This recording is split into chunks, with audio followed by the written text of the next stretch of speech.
DOI platform. Hold on, coach. Yeah, you are live. Yeah, welcome to the DOI platform. Today is a great day, not only for DOI, but for Africa, because we are here to celebrate one of Africa's finest in Halifa Ababakar Sallah. Those who know him best call him Serij Bai. Today is his 68th birthday, a man who has lived and continue to live a very meaningful life, a life of service to a nation and to a people. This is the DOI media team. And with me, I have Mr. Bakari Ba, by all the way from the UK, Mr. Safiong Drame from Italy. I have Esa Gay. You know, everybody knows Esa, the one and only Esa, the technician, the man behind the scenes. Well, sometimes. All the way from the UK. We also have Ancha Cham from also the UK. And we're going to have a very wonderful program today where we'll hear from people who know Halifa best. Some who grew up with him, some who worked with him, and some whose lives he had touched. We believe that those who do great things for a people must always be celebrated. You give people their flowers while they are alive. Even though we hope and know and wish that Halifa will be with us for a very, very, very long time because we know his wisdom and need his wisdom, his sacrifices, and his patriotism. So we're going to have a good time here today. So we start with wishing Halifa a very, very, very happy birthday. And I'll allow Mr. Bakariba, my friend from the UK, to say a few words, maybe in Fuller, if he so chooses, so that all the Fullers out there would also be part of the program. Bakari. Thank you very much, Uncle Joe. Jerejef. Greetings to all our comrades on the program today. ñu ngeen nuyu ñu ñoo seetaan ñëpp tamit di leen sant di leen gërëm comme ni nga ko waxee rek man moom tey suma mbokki poli laay farleel parce que soo waxee Halifa Ababacar Sallah rek laal nga ñëpp laal nga pol bi laal nga olof bi laal nga soose bi laal nga gambien bi yëpp bés bi nag comme ni ñu ko dee waxee si olof rek bés du tuuti borom la moo nuro and then ku ñoom celebrate tey regardless of political affiliations, regardless of political ideology, can do dispute ne he is a patriotic Gambian. Ki nga xam ne he is selfless. He served his country to the highest and to the most honorable way for decades and decades. And ñu ngeen ñaan yàlla si bés bi ñu magale ko ak celebrate ko moom si at yu bari bari fekk mu ngi wér di ñu gën a teete di ñu gën a inspire. Musidɓe am fulɓe onon fof calminama komin Bakary hande noon programme ko programme yettere Allah e wadgol celebrate party leader meɗen kawirawo meɗen andirawo honorable Halifa Sallah ko hande woni babde makko ko hande o heeɓi duuɓi 60 sa wi Halifa Sallah Gambia rek ala kumpaɗo Halifa Sallah sika ɓiɗɗo doy o sika baɗo support doy siko e parti goɗɗo gonɗa kala mo mbiɗa Halifa Sallah rek e Gambia naɓe fof na gandi darde makko so hande programme ko ɗum en jewtate kulle makko gurdam makko e liggeji waɗi ɗi Gambia ko jarama Jeff. Thank you so very much, Jarama. And I have Mr. Safiong here to also say a few words before we get into the program proper.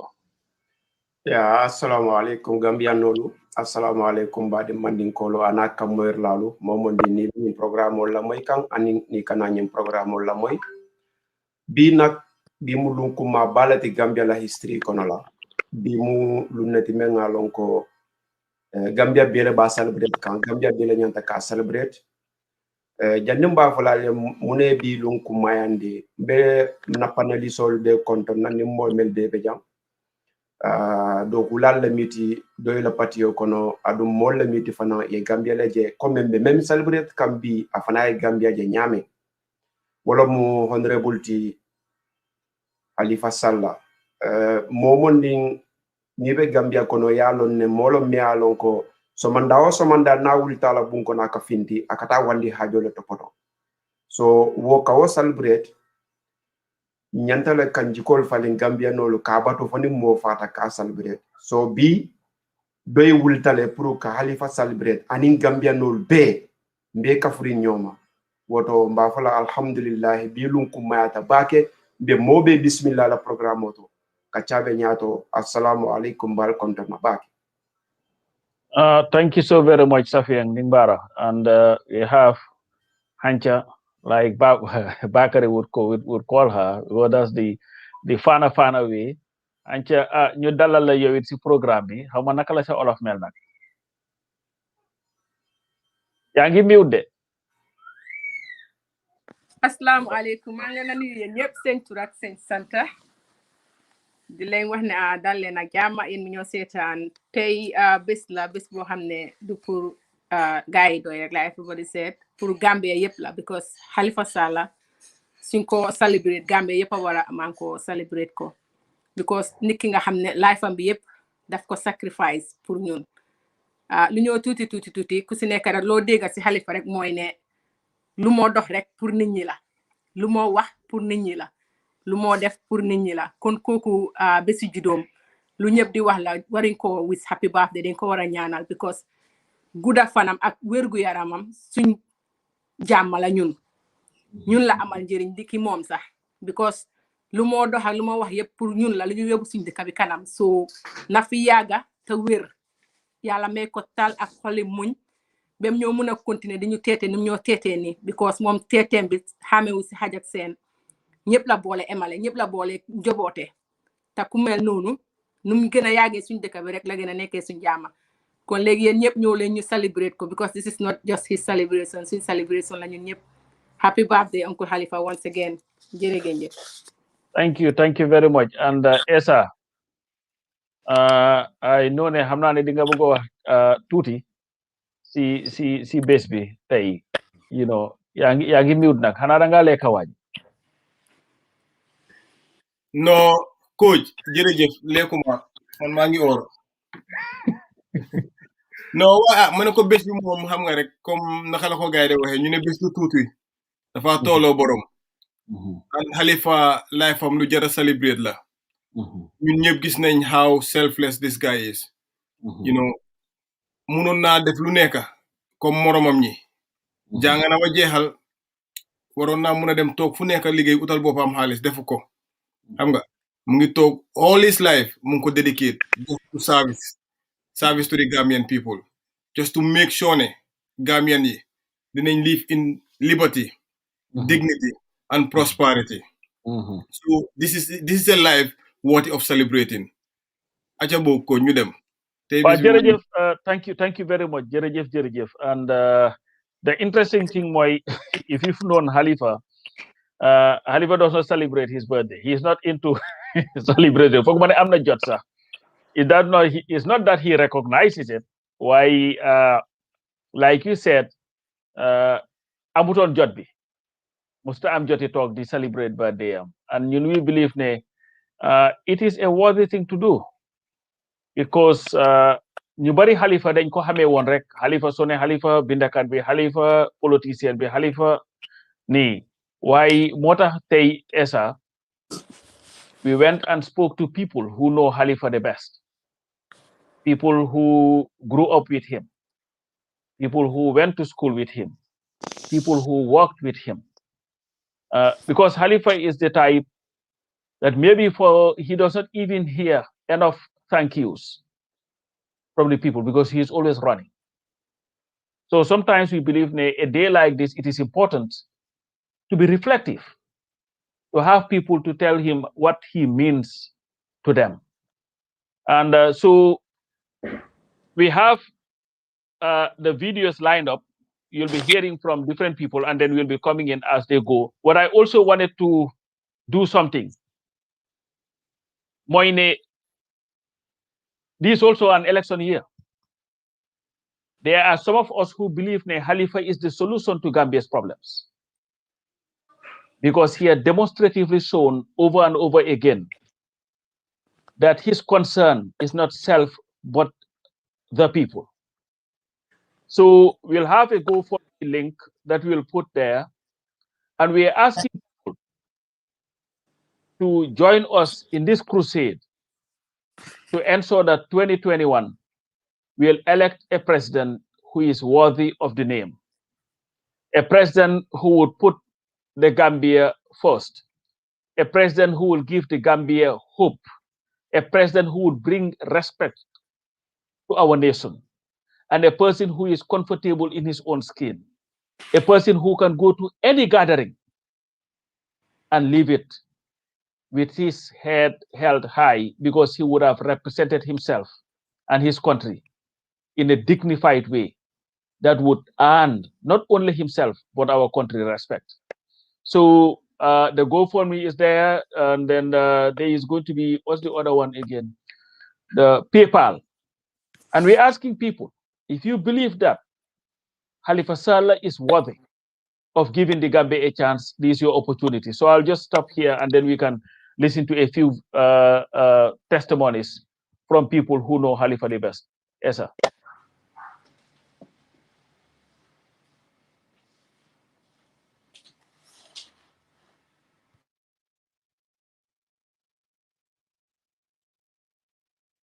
Yes, sir. Are we on? yaa ngi mute de moo tax xaw ma dara nga mutaale lifin boobu tax ko ñaanal Halifa ñaan moom la ko Gambien yi war a defal ñaan bi nag mooy mu gudda fan am wér am man-man am kàttan ndax wéram gudda fanam sagi Gambia la sagi ndawi Gambia la sagi suñ doomi la ndax dundaam yépp daf ko def pour Gambia dundaam yépp daf ko sacrifice pour Gambia li nit di bànneexu di enjoy Halifa def ko sacrifice ne déedéet man duma dem ci loolu fekk suma nit ñaange coono fekk nit ñi xamuñ fekk nit ñi ràññeewuñ man Halifa enjoyment yooyu yépp dinaa ko tegee fële xar suma tanki tubee gis ne suma nit ñi daal génn nañ ci coono yeewu nañ xam nañ kiñ doon kon kooku foog naa Gambien bu nekk def ko war a ñaanal te nag man li ma naw ci moom du dara lu du jikko te jikko mooy nit yàlla ba moo tagga yonent bi daf ko tagga ci jikko yu baax te Halifa Sallah kenn réerewul mbir ne jikkoom alhamdulillahi rabbil alamin moo tax moom yombut nga dégg nit ku jambaat mite am loo ko taxal déedéet te yàlla def ko may gift lu ñu wax gift yàlla def ko may mooy dundaam si ndawaayam ak bépp fi mu toll nii doo ko gis lu ñaaw doo ko gis lu si mooy yàlla doo ko dégg si wax yu ñaaw doo ko dégg si doxin yu ñaaw waaw yooyu nit ku ko am am nga chance de atigane yàlla ku am loolu si dunda nga dundal si àdduna gi nga xamante ne amen àdduna mun nañu wax ne àdduna bu neex la daa everything mun nga am lu nekk waaye nga choose pour dundin bu wàcce sa bopp dundin goo xamante ne di nga sacrifice sa bànneex te yonent bi loolu la waxoon ba ma wax saxaaba yi daf leen wax ne jihaad bu mag bi mu ngi ñëw jihaad bu ndaw bi jeex na mooy reyante yi gaay doon def ñu ne ko yaa rasulullah ban moo jihaad bu mag bi mu ne jihaadul nafsi mooy sa bakken ndax bakken moom lu bakkenu rek la bëgg lu neex rek la bëgg ay Halifa nag cuus nag pour jël yenn yi tegee ko nele concentré loolu yombul de loolu nit ku ko am de nit yàlla nga képp kuy dunda nga dunda bépp Halifa at bum ab nii mooy yoo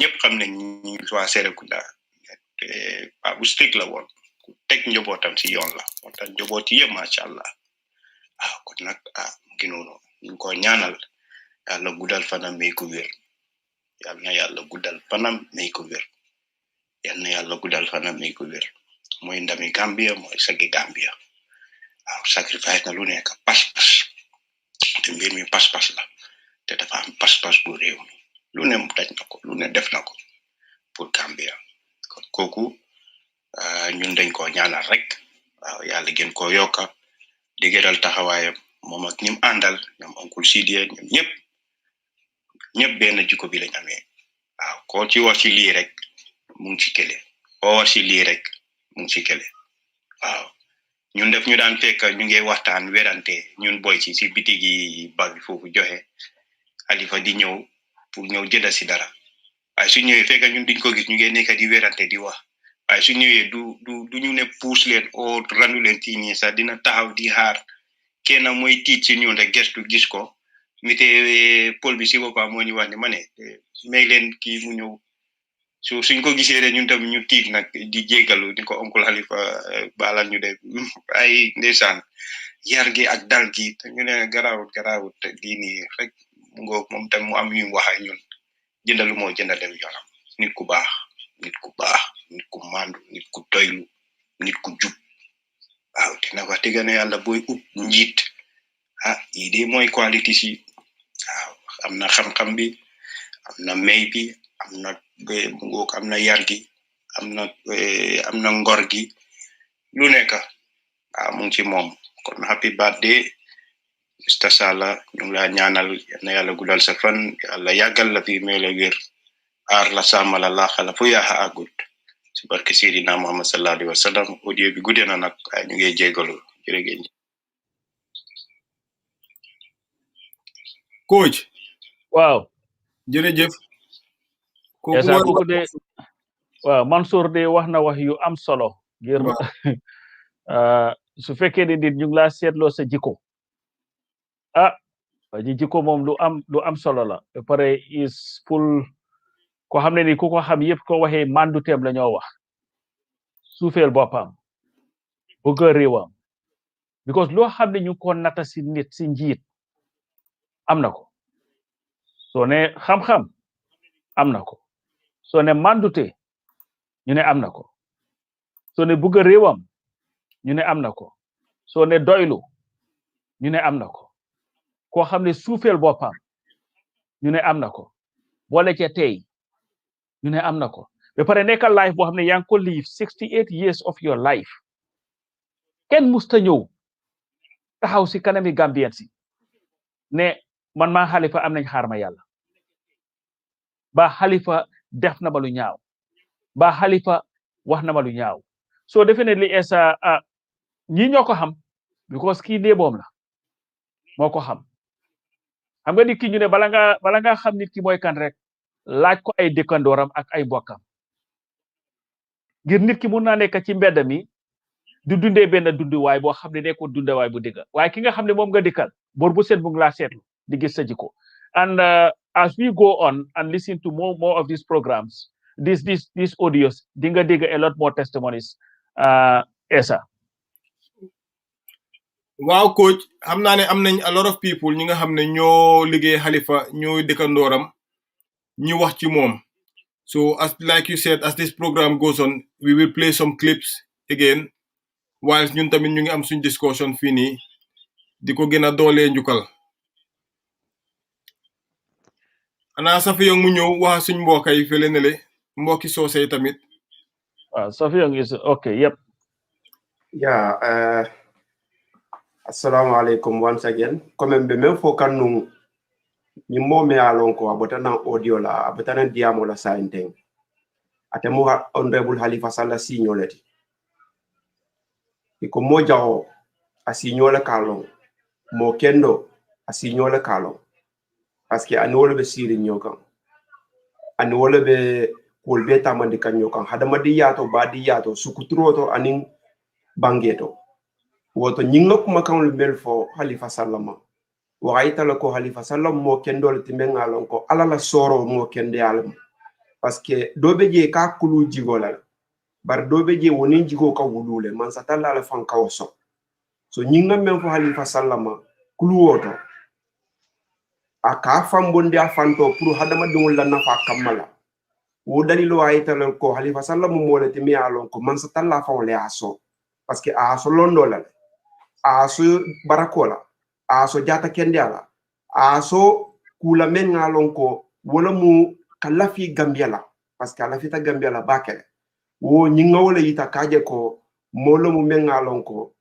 nin Gambia nol tonya ngani mo si fa lonnu Gambia kono mbe celebrate le kabriyo baluri nyame wala ke bi intel nata pour ka celebrate janne be kumo kum fala ko ci fundraising nyim men fa wala mu sadati kadi me alon ko amanke sadati me alon ko e beta la doron ka kodo bondi kun ka fay bari be kodo bondi le ku ibadu na kula kunto me alon ko ila banko la na fala musama parce que ni hani transolo bondi 5 euro 10 francs $10 fewo fending 100,000 nite men soto ni a bondi ya dundi nyin celebration o kunto ya dundi doy patio kunto ibe Gambia le fasa kan i mantara Halifa Sallah damma fasa kan bari be doy le fasa kan kaje ko Halifa Sallah la nyaton kaya koto Gambia si falin kendo la me alon ko jiko membala asi Gambia nol karandi no wo jiko la pour sama mbese keno fenti woto e linkol seale PayPal be kerinne momo ndi e men sotono ita donate je kaje ko ngani lunga celebrate nyama me alon ko Gambia bebe kumaya esa ala baraka Safiyong say nga tam naka ancha lo am pour yoka ci waxtaan bobu waxtaan bi luma am pour yoka fa esa lu broda bobu wax rek pour dégal ñi ñep luñ fi nekk di wala about Uncle Halifa because nekk sa dëkkandoor yi ñoo gën a nekk sa force seede ak sa mbokkay ñu ne su ne nit ñi ne yu baax na ñu ne ndax mbokkam yee ko wax ak ñim dëkkal waaye ñi nga dëkkal suñ seedee sa jikko bu rafet mu jël ba wàcce ba si ñun ñëpp ñu mun koo yëg mun koo gis nga xam ne nit ki noonu la mel am na yenn melokaan yi nga mel you cannot fake it soo ko buggee fake tam nga bëgg koo jéem dangaa egga up to a stage doo ko dee mun a defati foog nga sonna nga bàyyi waaye kii mooy Halifa Sallah moom nii la mel jéemut ko try it ko forcé wu ko that is him that's who he is so ñu war a toog ba war a fekkee tey ñuy màggal birthday am muy 68 birthday am dañ ko war a sante ya Can you stop screaming please like someone is beating you dama kontaan trop bi ma bokkee si this event tey because Halifa Sallah Halifa ñëpp la amu benn parti buy war a wax ne ñun we don't have anything to do with Halifa ta comme man lu ma dee wax la rek anybody koo dégga mu ne man bugguma Halifa rek xamal ne borom buggut lu baax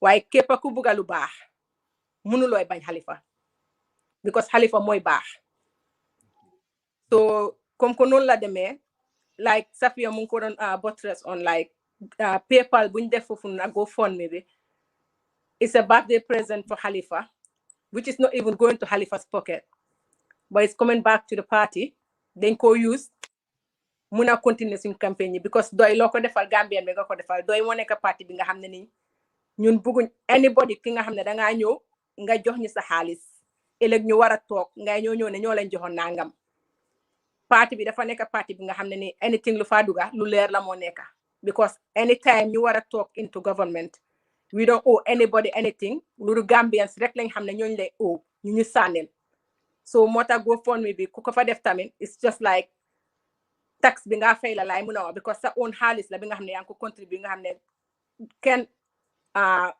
sa sut ñu dara so ñu ngi leen a ñaan ngeen dugal si GoFundMe bi ñu delloo Halifa njukkal favorite word bi Halifa moo jara delloo njukkal nañ ko delloo njukkal wish ko happy birthday jox ko suñ birthday present si through this GoFundMe bi Happy birthday once again, Uncle Halifa. They la delo juka because ya mom juka buñ la wara delo. Back to you, Essa. Wa jërëjëf Ancha. Coach, comme que ñun dégg nañ kii nii war nañoo mën a déglu waa yeneen testimony of Halifa. There are lots of testimonies, so I can put them on nit ñi dégg ko at suñ audience. Definitely. And Bangia Rengday Jeng Supona Senati GoFundMe. I'm looking for it because I wanted to go to Ibi Affair. I wanted to do the GoFundMe. So come on Senati rek share it so that we know what you see living be. I would appreciate it. Well, go ahead. All right, okay.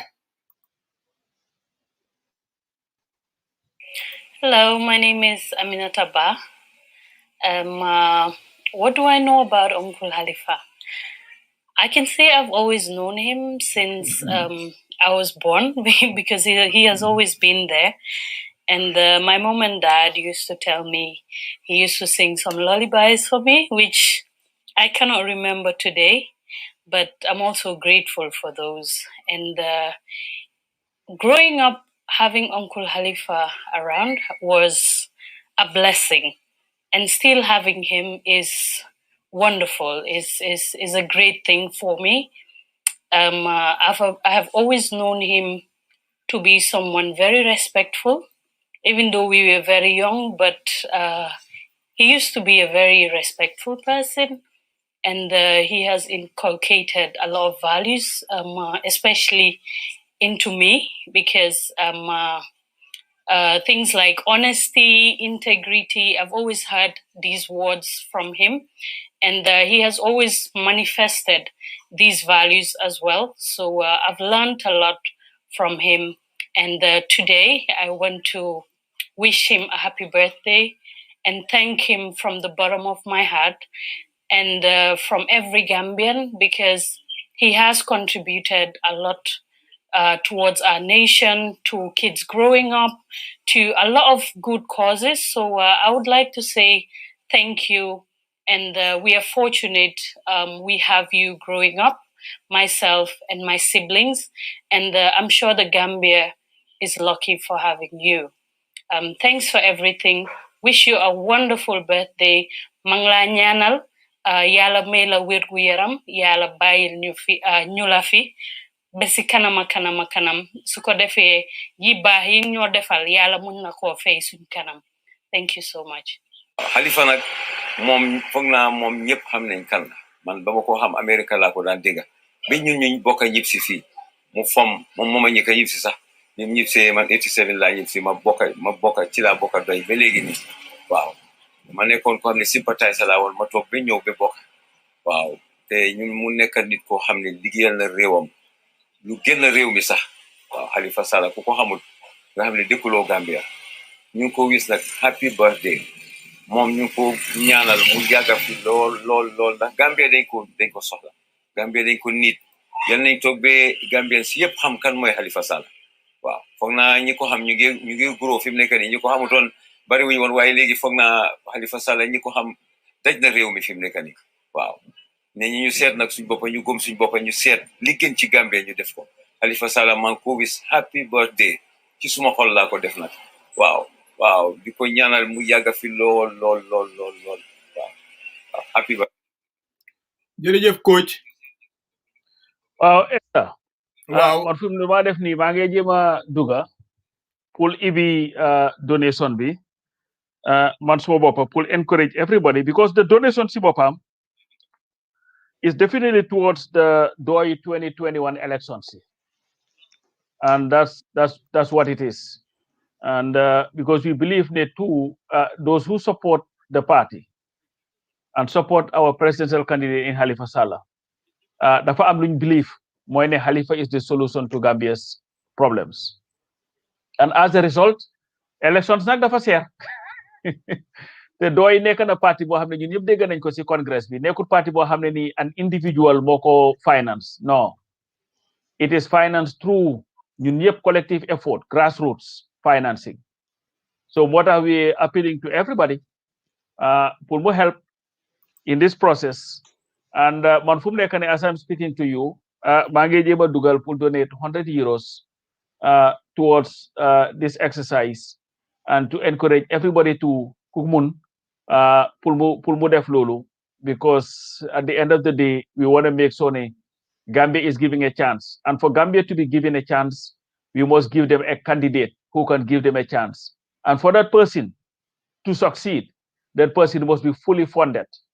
And for that to happen, it would have to be a collective effort. ñun ñëpp ñu joxe ku nekk loo mun loo am, and then duñ ko réccu, because I know definitely they will all be very very happy ne def nañ loolu naka la tudda esa. So xaaral ba continuer di génnee koppar gi tuuti so that nga xam ne yëpp dina dem nu mu war a demee definitely.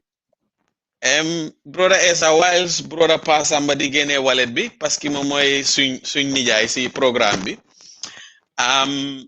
di jaajëfal gaay rek di gën a dëgëral tamit. I think we've got over 100 people to 150 people ñuy seetaan, te fon naa ñuy seetaan yëpp they definitely party supporters, sympathizers, and they want the Gambia and wish well for Gambia. So ñu ngi saaku di ñaan ñuy seetaan yëpp ku si waay mun a def, it's not going towards celebrating the man's birthday itself, but yaa ngi invest the contribute to liberate Gambia for the second time. Man muy wax nii nag dafa am luñ ma lebaloon te dama bugg a panel si nag charge ma luñ ma charge nag man loolu lay contribute. Am na lu ma jotoon si Uncle Halifa in the late 90s. I was fortunate enough pour meet ko si benn place. For now, mun don dem Bakaw, how ma dafa don dem defe record the program or something. And those days, I think $10 was like $1,000 is now. So man suma bopa, so Uncle Coach gene wallet bibe pare. I am going to go and pay back that investment buñ ma joxoon.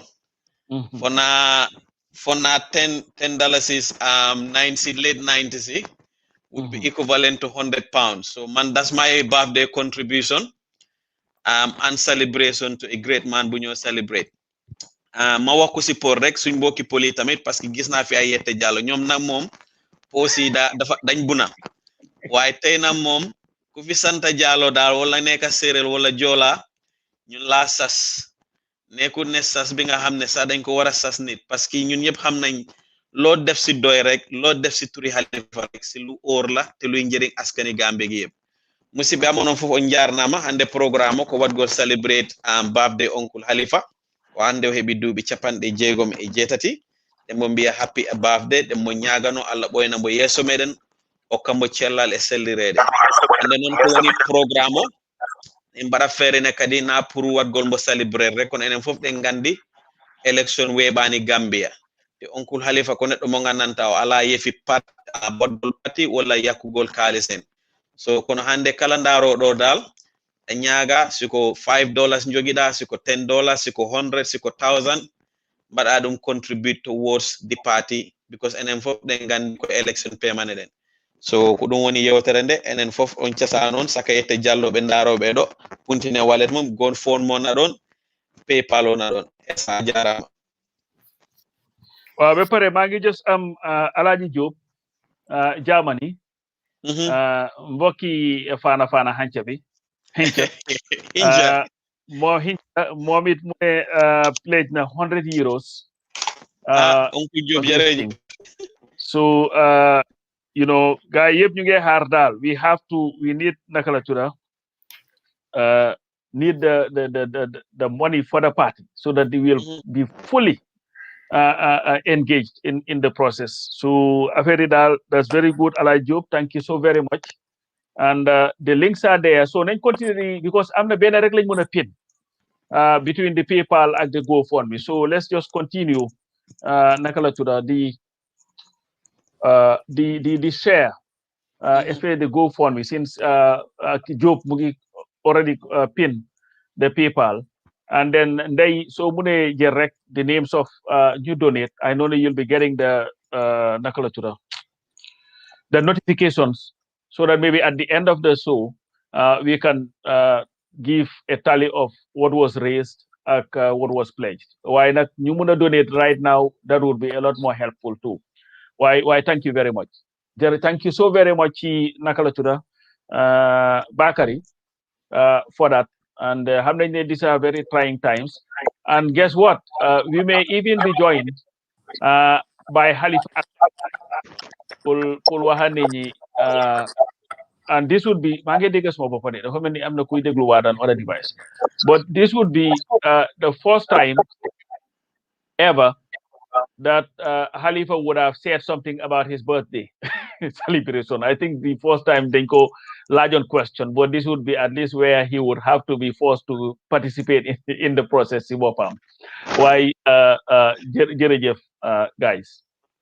I'm sending Alpha link B, so hopefully, like you said, Uncle Joe, we would have Uncle Halifa to come and say one or few words. So Uncle Halifa did what daal dañ buga hard si dañ buga tam pound si dem si GoFundMe. Donc mënuñoo nekk foofu pour jëndal ko birthday present xam nañ ne du ko nangu or birthday cake. Waaye lu ñoo mën a def rek mooy awa ene ñu donate ko towards the party. Loolu ñu ngi ko def pour dimbale party bi. Definitely. Wow, dafa mel ni ñu ngi am some other videos. Wala da nga bëggoon a continuer Essa from there. We have Musa Job on here as well, so mun nañ ko may mu wax tuuti moom itam. Wow, Musa, welcome. Wow, jërëjëf waaye gars yi di gërëm ñëpp ñu ñoo seetaan. Well, bala ma 1 second Musa ma dok la Dr. Assane Diallo ku déglu suñu interview bi man maa moom di other day pledge na moom it $200.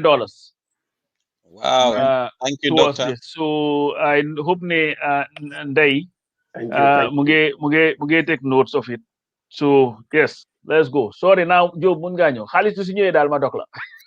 Waaw moo jiitu sëñ bi waaye gante rek di gërëm ñëpp ñu nga xam ne ñu ngi seetaan di wax ne affaire yi Halifa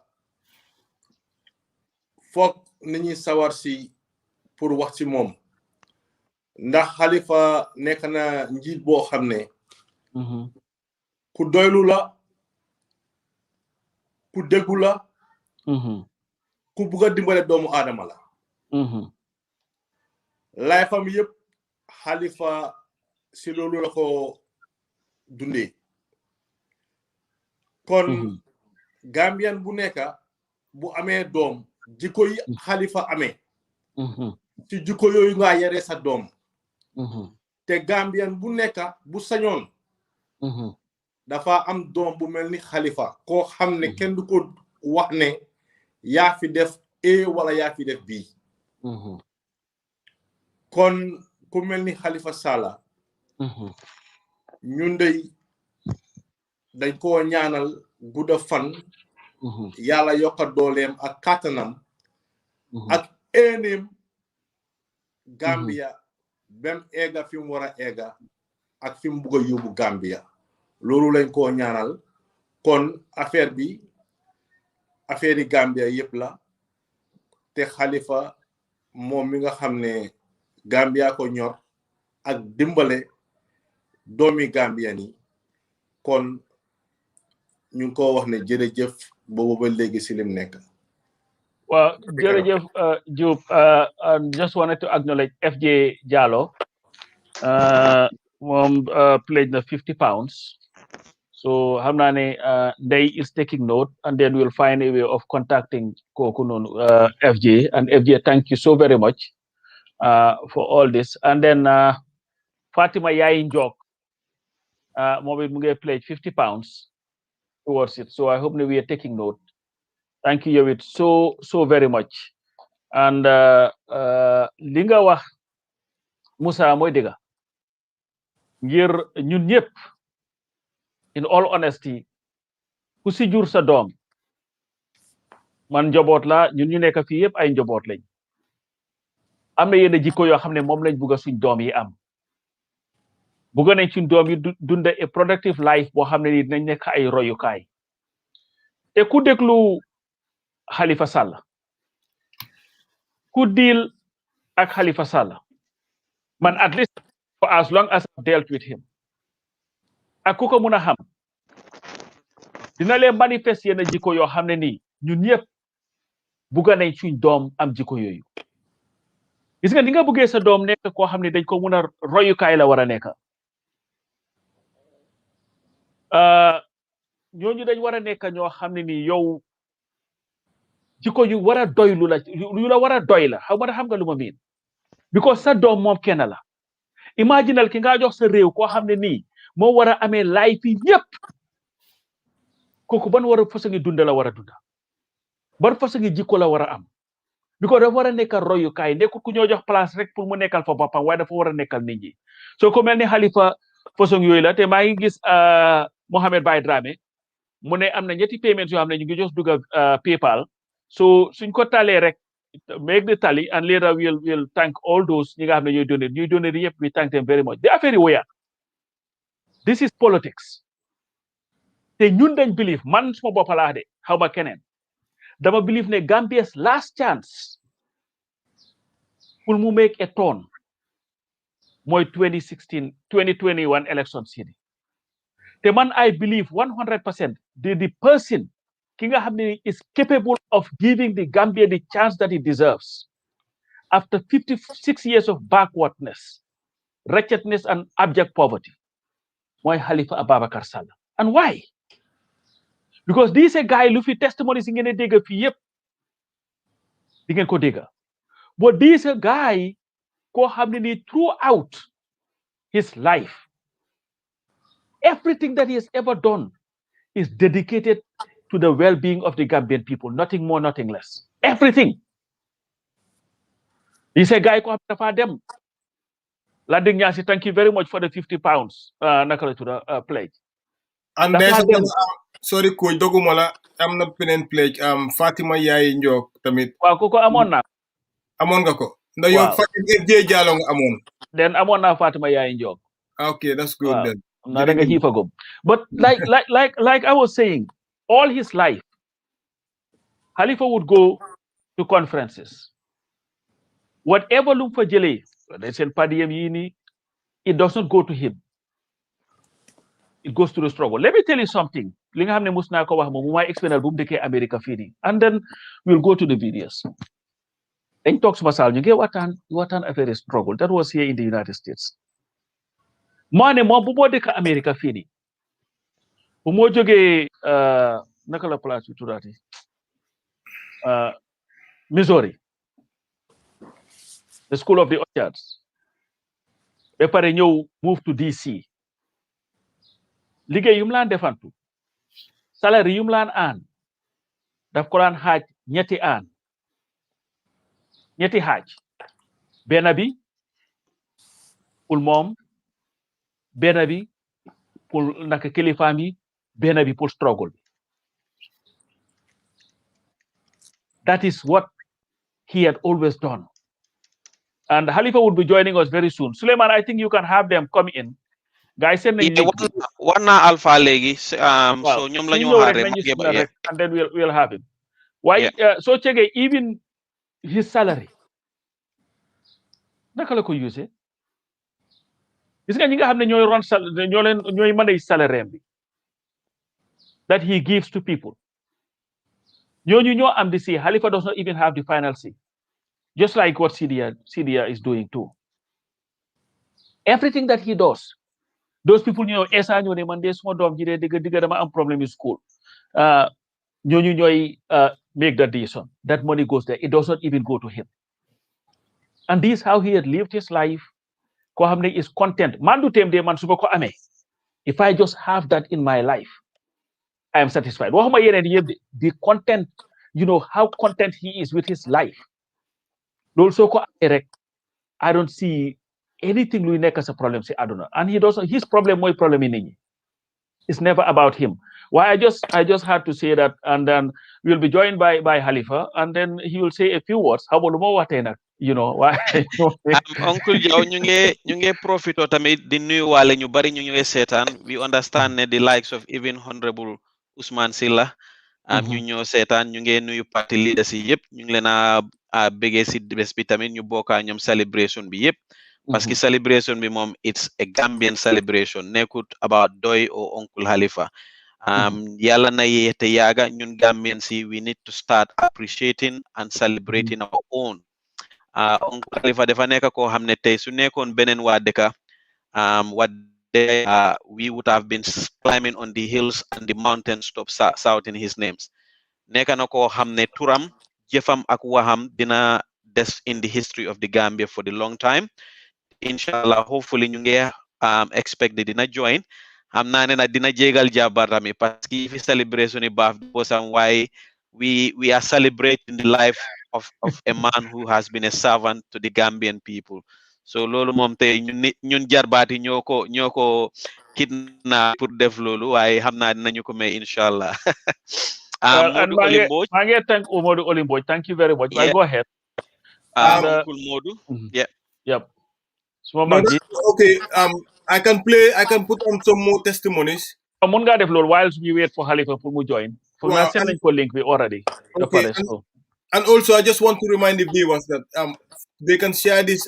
There's a link for our YouTube channel. This program is also running live on our YouTube, so people can also watch it there. For those who are not on Facebook, you can share the link. Thank you very much. All right, so we go to the next.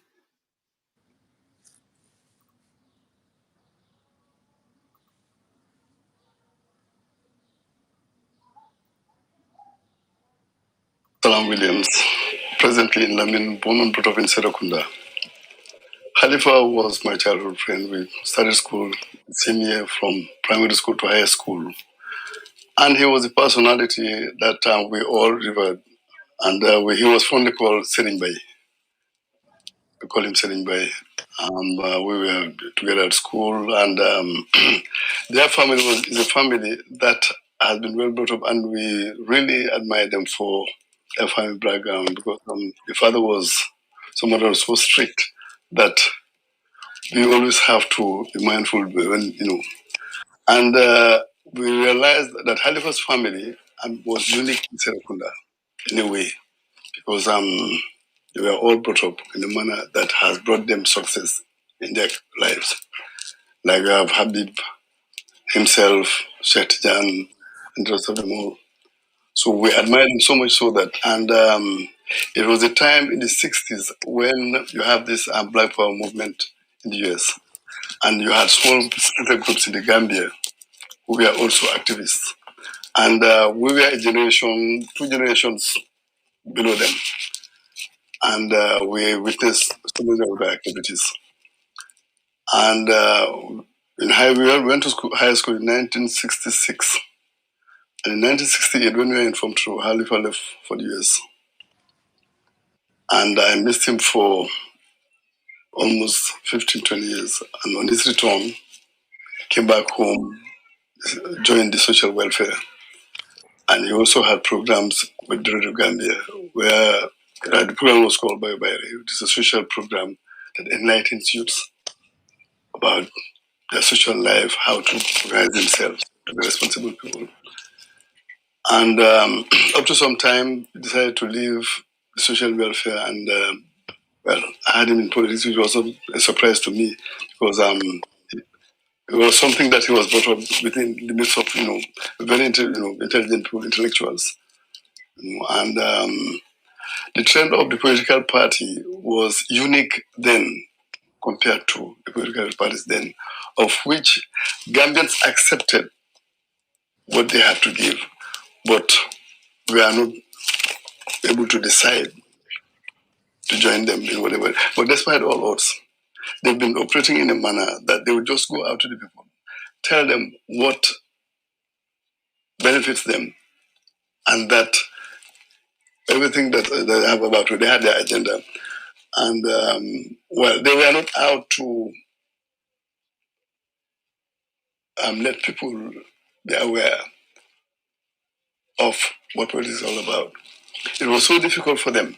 And they also started the Nazi School, which is another political tool of empowering people. And that Nazi School also succeeded in nurturing youngsters that became successful.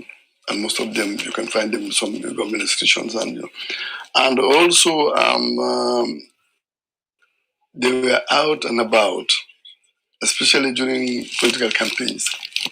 They were not interested in getting the group, but what they were interested in was getting their message across to the people to be aware not to get the numbers, but at least to get the message, driven into people's heads to know exactly what it's all about.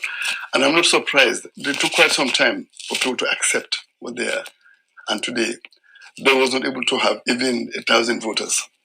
But we're talking about seats in parliament, of which is a big success. And he's his brainchild, and he's been all his life he has dedicated for the party. And I think Gambians, as Gambians, you have to really behind Halifa, because he is more recognized in the Western world, especially where you have Africans in the diaspora. They know him better than we do. And I believe if we rally behind him, he's an icon, he's a figure that needs to be reckoned. You cannot have, I could rate him with Edward Francis Small. And even Edward Francis Small, Gambians have underrated that gentleman. And the same thing with Halifa. Halifa has been underrated. And we have to hold on to him if you want to have, a successful Gambia. You can check all the political parties in the Gambia, they have no agenda. Though is the only political party that has a trend that you can rate with international politics. And this is what would move the country forward. And I know they had so many programs, because you just cannot tell the people that this is what I'm going to do for you. You tell the people what they need to know. Then if they can accept that on you and then vote for you, then you come with your programs. But you just cannot promise somebody that you have not even had the opportunity to offer. So and I believe Gambians should rally behind Doi. It's high time that we become aware. Because Doi is a rising star as son that we have to follow before it's too late. Because we have to rise with Doi. And then when the sun sets, we realize what their goal is. I'm also wishing Halifa for a day that I know he revered, and wishing him a happy birthday, because he's somebody that I grew up with, and we had so many things together. Though he was like an icon to us, because that was why we followed him, calling him Selling Bay. And most of us, we converge at his home. Every day after school, we have to converge at their home and stay till late evening. So he was our icon, and we missed him when he left for the US, because we used to meet at OJ's home. That was another meeting point for us. So I'm wishing him a blessed happy birthday and a successful career ahead of him. My name is Michael Sajo. Originally, I came from Basse, and I knew Halifa over 30 years back. Uncle Halifa Sallah, I could fully remember there was a political sport rally that was conducted just beside the church where you used to have the NTC in those years in Basse. I listened to him keenly, not knowing that he was working with my own uncle. Uncle Halifa used to be he is the perfect gentleman that I've ever known in my life.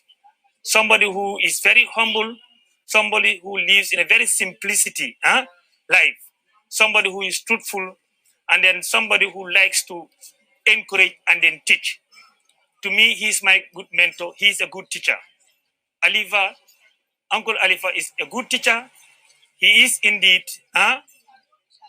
somebody that I love, somebody who is very humble.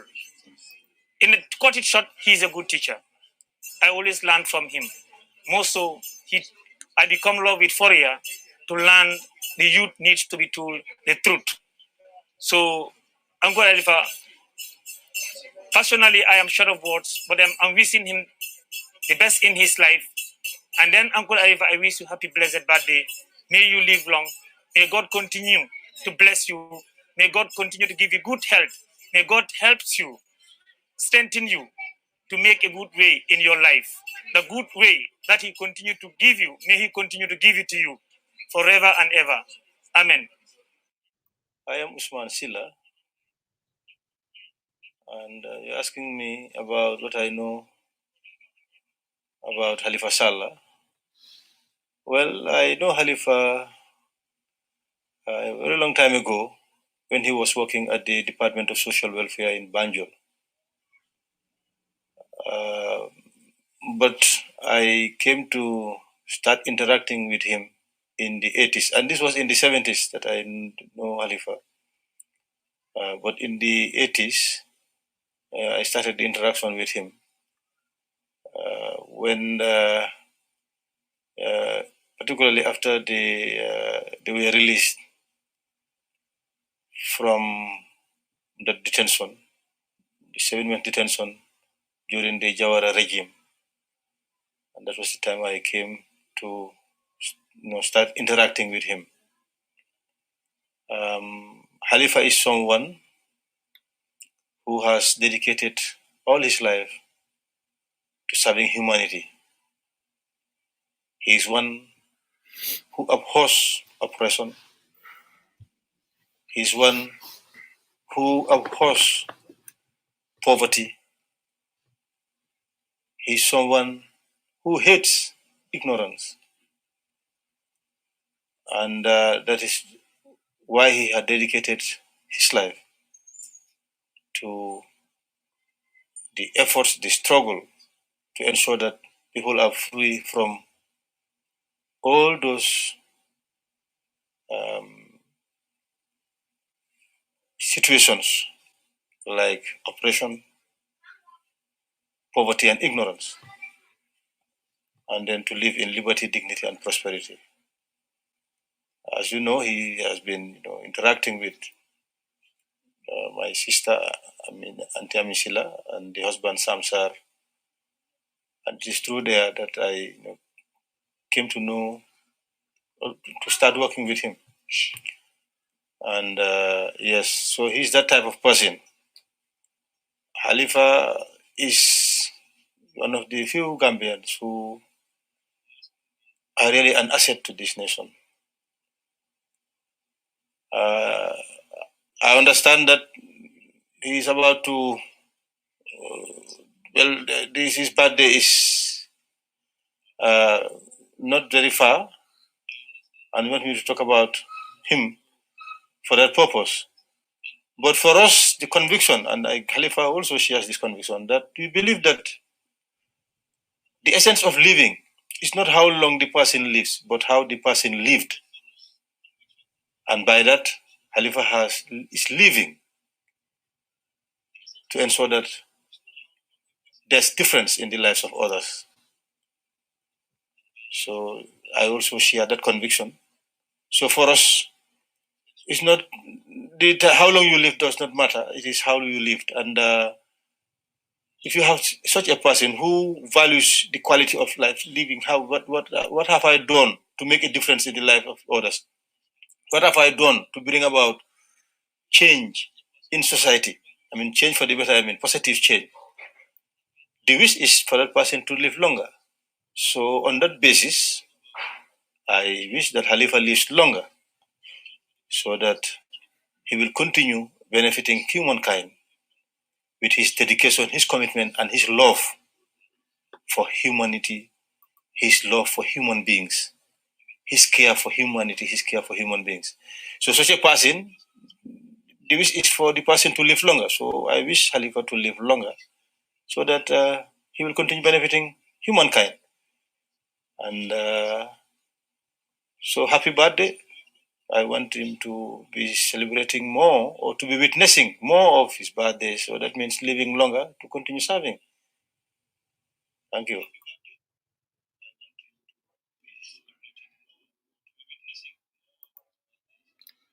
Hello, coach. Yes, sir. Waa jërëjëf ko Ousmane Silla. Yeah, Ousmane. Dégg nañ ñeneen testimony yi tamit. No, is interesting. I'm going to 3 different people. Why do I acknowledge? We have pledges from Hamad Omar Sallah for $100 and Babukar Ba. Is pledging from the Gambia. Bakar is a guy who is $2,000. Wow, so thank you very much. But we've heard from different people. And Same interactions with Halifa came from 3 different angles. The first guy was somebody who knew Halifa when Halifa was in his formative years. They went to Serakunda school together and went to high school together. They played together, Nyolan Kampe together. So that person knew Halifa, and of course he gave his testimony. We had a guy from the URR, from Basse, who knew Halifa through his uncle and got inspired by Halifa. And we've had Usman Sallah, who has known Halifa since Halifa came back to the Gambia from his studies and interacted with Halifa. Usman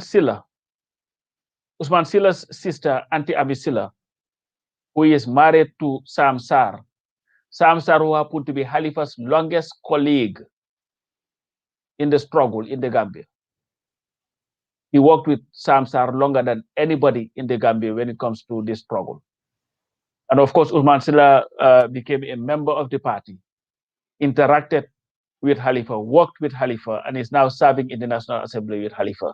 So you can see all these 3 areas, Bakari and Ancha and Safiong and Musa, these are people who know the guy very, very well, but from different angles. And all the testimonies that we hear here, it become monotonous, if you don't mind, because you're hearing the same thing about this guy. You know, even I'm reading some of the comments here. The Anasars, the Musa Bajis, and all these people who grew up around Halifa's house, you know, who are giving these testimonies. This is not something that anybody is making up. These are realities that have happened, have been witnessed, and have been testified to. So just open cooperate to Ancha, Bakari, you know, Safiong and Musa, you know, definitely to just add to it. dëgg la brother coach lu gars yi di wax la ñu ne doomi ñay kenn du ko ñaanal rëy bu defan nga koo ñaanal oncle Halifa li nit ñi yëpp seede si jikkoom bi mooy moom so liñ ko ñaanal rek mooy mu yàlla yaagal ko si suñ kanam mais ko wérgu yaram ak kattan bu mu ko continuer di ko def because comme lu ma waxoon la rek moom nu mu fi gën a yaagee rek ñun la arrangé Halifa yaagaam si suñ kanam ñun la nekk suñ njëriñ because ñun defaluñ ko dara waaye moom moo nekk defal nit ñi ba pare defalu boppam sax moom lu mu am pour ñun la lu mu xelaat pour ñun la lu mu gis pour ñun la so gudda fanam fuñ toll fu waay toll nag laa mun a wax nekku na just birthday am waaye fu Gambian toll time boo julee war ngaa boole oncle Halifa si sa ñaan because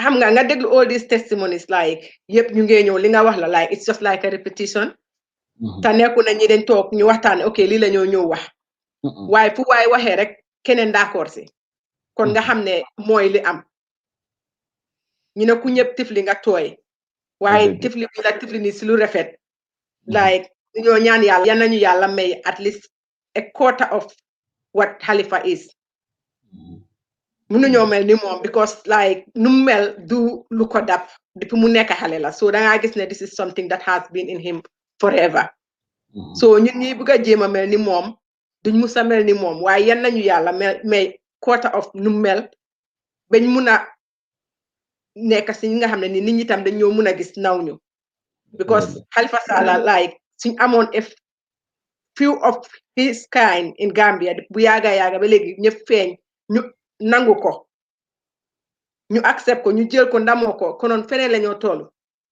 because ñun Gambia ñun we don't know what we have ñun xamuñ lan lañ am de luñ am c'est que ñu dëgg xam nañ ko duñ fi toog sax di jéem a convince nit ñi about PDOIS because mu ngi si boti ñu ngi koo gis te mu ngi si Halifa ñu ngi koo gis waaye yan na ko yàlla may gudda fan ak wérgu yaram yan nañu yàlla jàppale tamit ba tëpp ba suñ xol yi bañ xam suñ njëriñ ba xam ne suñ njëriñ si kii la nekk ñu jël suñ dëkk bi jox ko because ñun la moo njëriñ du pour moom Halifa mu nekk président amalu ko benn interest the only interest bu ko amal mooy ne mu gis ne ñun ñu ngi am luñ bugga loolu rek ko fa njëriñ moom otherwise it has nothing to do with him pour ñun la kon happy birthday once again Uncle Halifa ba pare suñ donation yi please donate leen na donation si ñëw donate leen it goes to the party like luñ leen waxoon la ñun doy suñ party bi we don't want any businessman any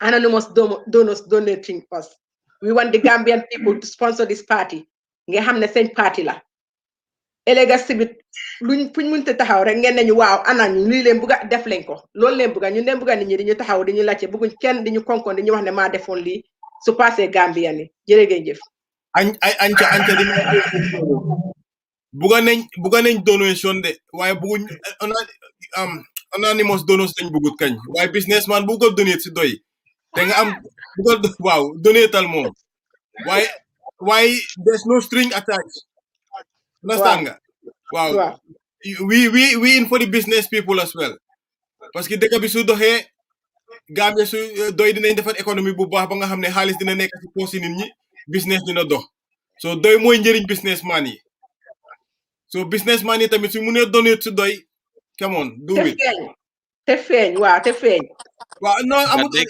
waaw doy du lu leen nem ñun kuy ñoo da esa li ngeen a wax noonu sa lu am solo la parce que njiiti Halifa ak nguuri doy in Gambia is a win-win for every Gambian muy béykat bi muy businessman bi muy jigéen buy jógee si naako bi and all that is a worthy investment soo seetee léegi tey suñ taxation bi num high even si businessmen yi is not in their best interest no things di demee right now and they are well assured ne ñun suñ amee a PDOI's government everything nu war a demee dafa demee nu war a demee so loolu moom ku def sa butut si doy dafa mel ni yaa ngi ko teg si bantaba bi everybody knows what the butut is there for ñu ngi ñaax ñëpp tamit is a election year we've got over 160 people watching lu tuuti lu rëy it goes a long way te man na moom balaa ma indi Uncle Halifa parce que lii lu rëy la someone ki nga xam ne du dee bugg a celebrate birthday am su waree ñëw fi wax ak ñun na moom origaay na kalpe yi génna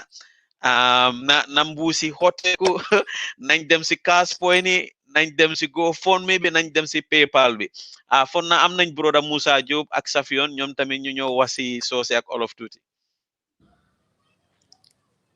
ya alnimbara mi paneliso panal be kontonnal be doku kende bala comme même fata jang akumata bake parce que me ko men kunna jang hukuma balam men kata Halifa Sallah la baf deti be donné sonol ñil mel kanin kan albatra le alia keye ngalo na ma isi ngalo no kolman sone ya bot momondi nga feo fenkeje yake Gambia leje video ñim fana audio ñim ala sea programme ñim me alba kono ten Facebook oto ala sea YouTube ala sea nalsa sea no atel mel ba jibe kan al ñon Gambianol jamasi programme ñil la moyno isa donate no ñim programme be tarla internet kono le forever so donation be ke kan le bi donation de continuer la le ni ma soto bi sama sa donate no le woto nin ku membo nyama al continuer ale donation ke ale programme ñi sea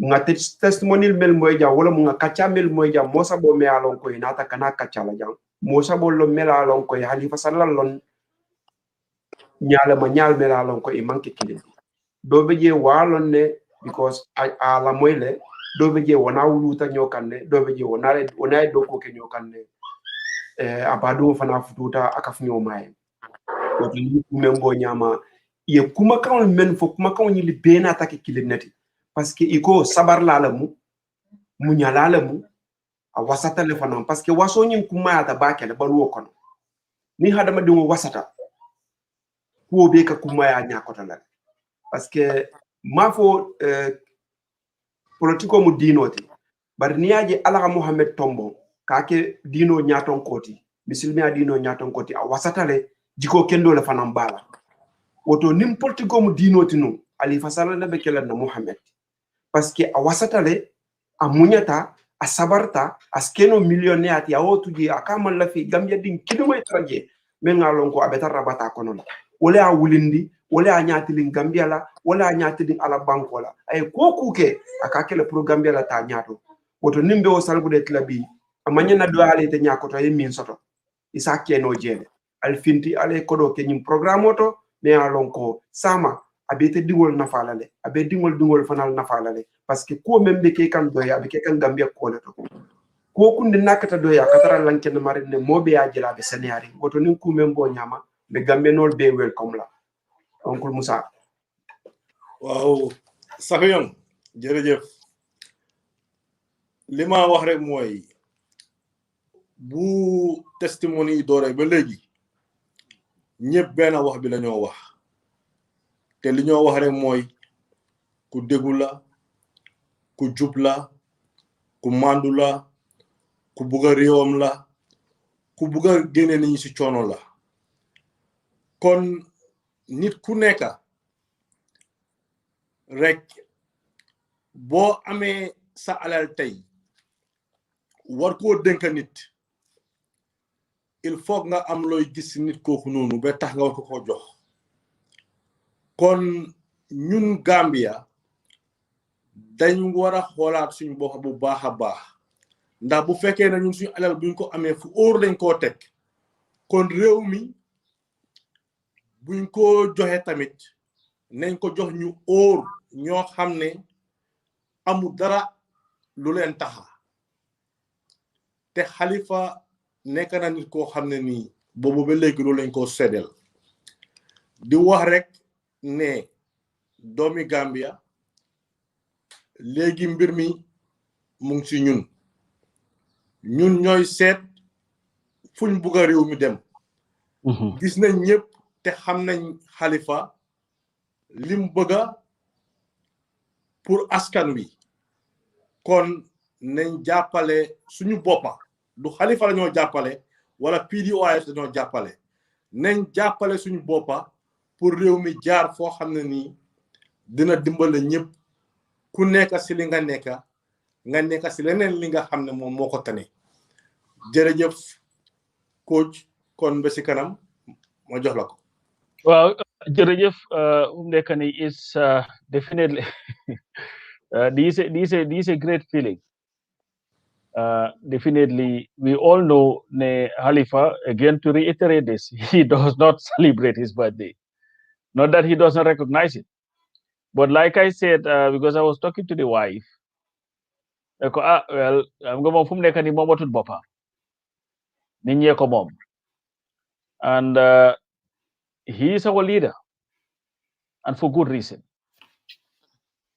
The reason why he is the leader of DOI, the reason why DOI chose to have him as our presidential candidate is because of the characters that he has. The reason why every Gambian ko waxal, it doesn't matter what political party guys support. If you just talk to a Gambian honestly about Halifa, one thing is like, well, he's a very honest guy. He loves his country. He's very content. He has integrity. He is not corrupt. And then you look at that and then you compare it with where we have been throughout our existence. You know, the problem that Gambia has,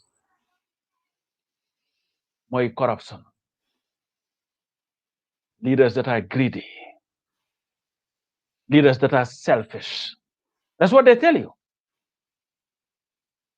And then they link that with the backwardness of our country. So Doi said, you know what? We have an alternative to that. A genuine alternative to that. A man whose character, anywhere in the world, you can stand anywhere in the world and speak to his character.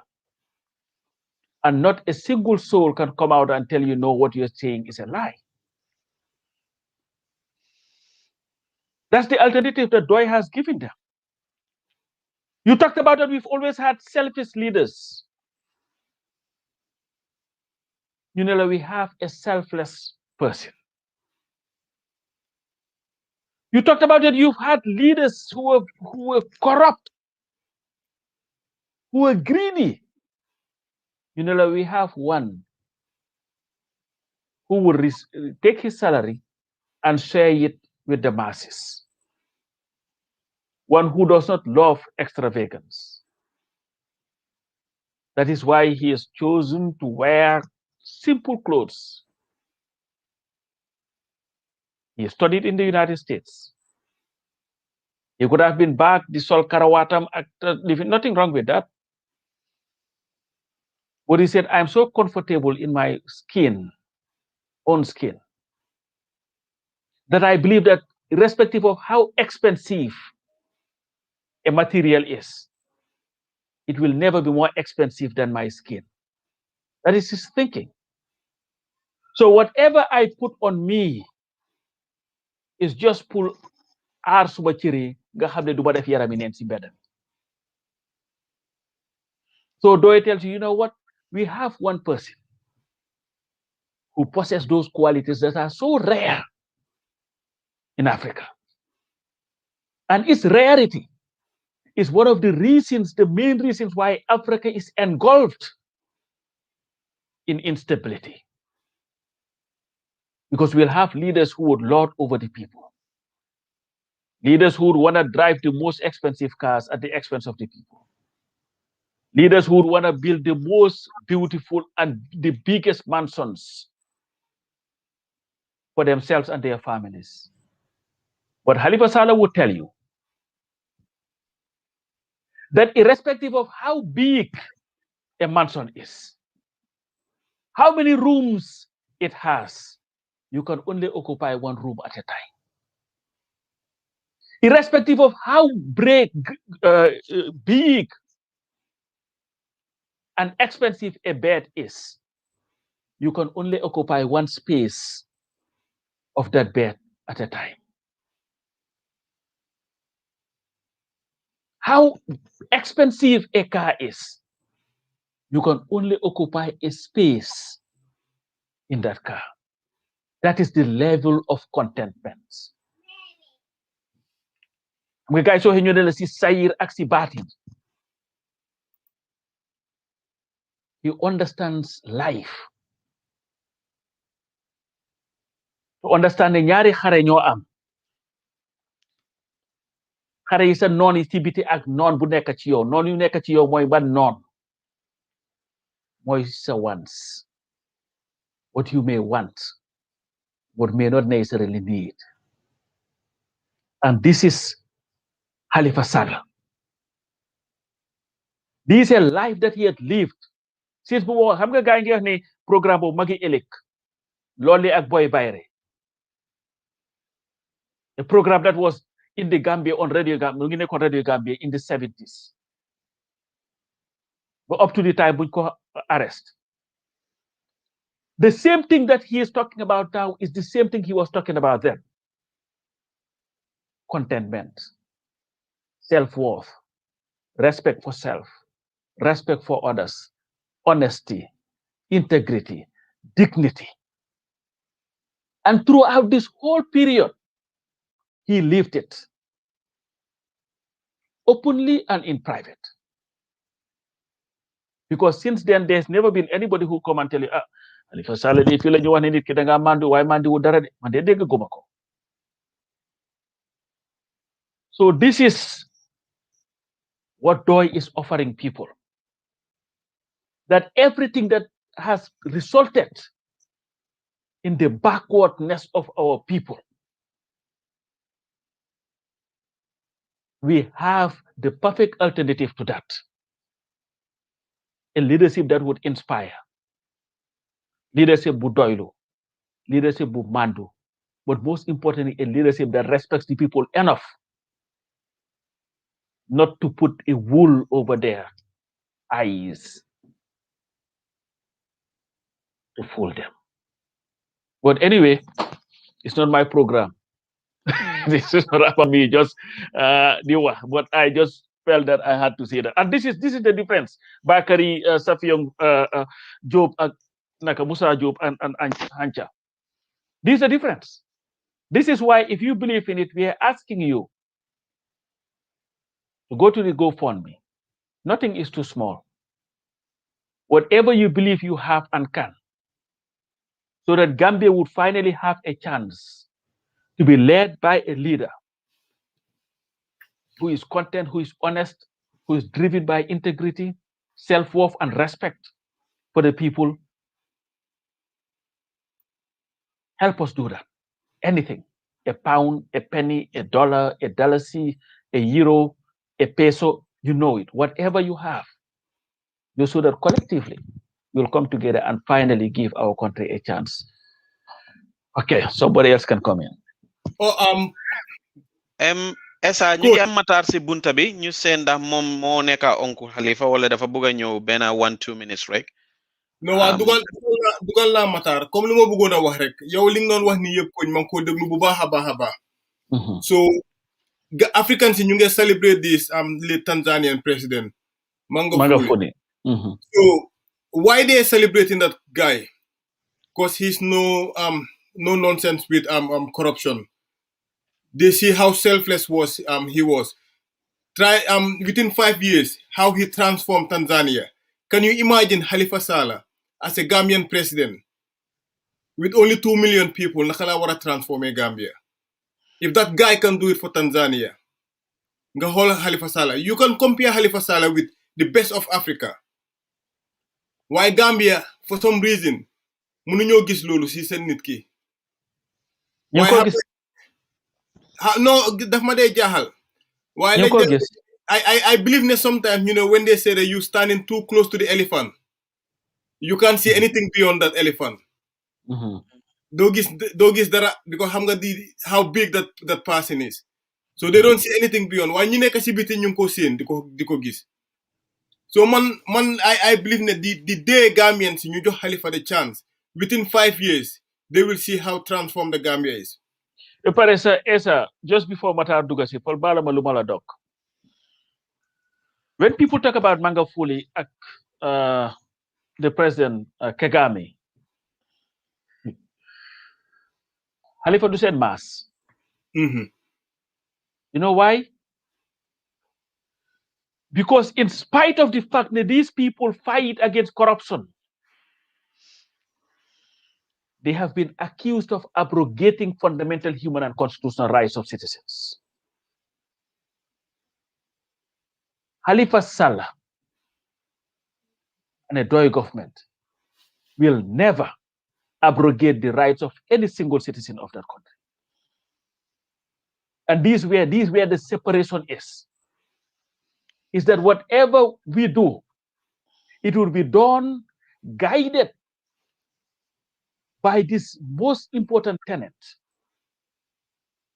in governance, that is the fundamental respect for fundamental human and constitutional rights. Doing better, sir.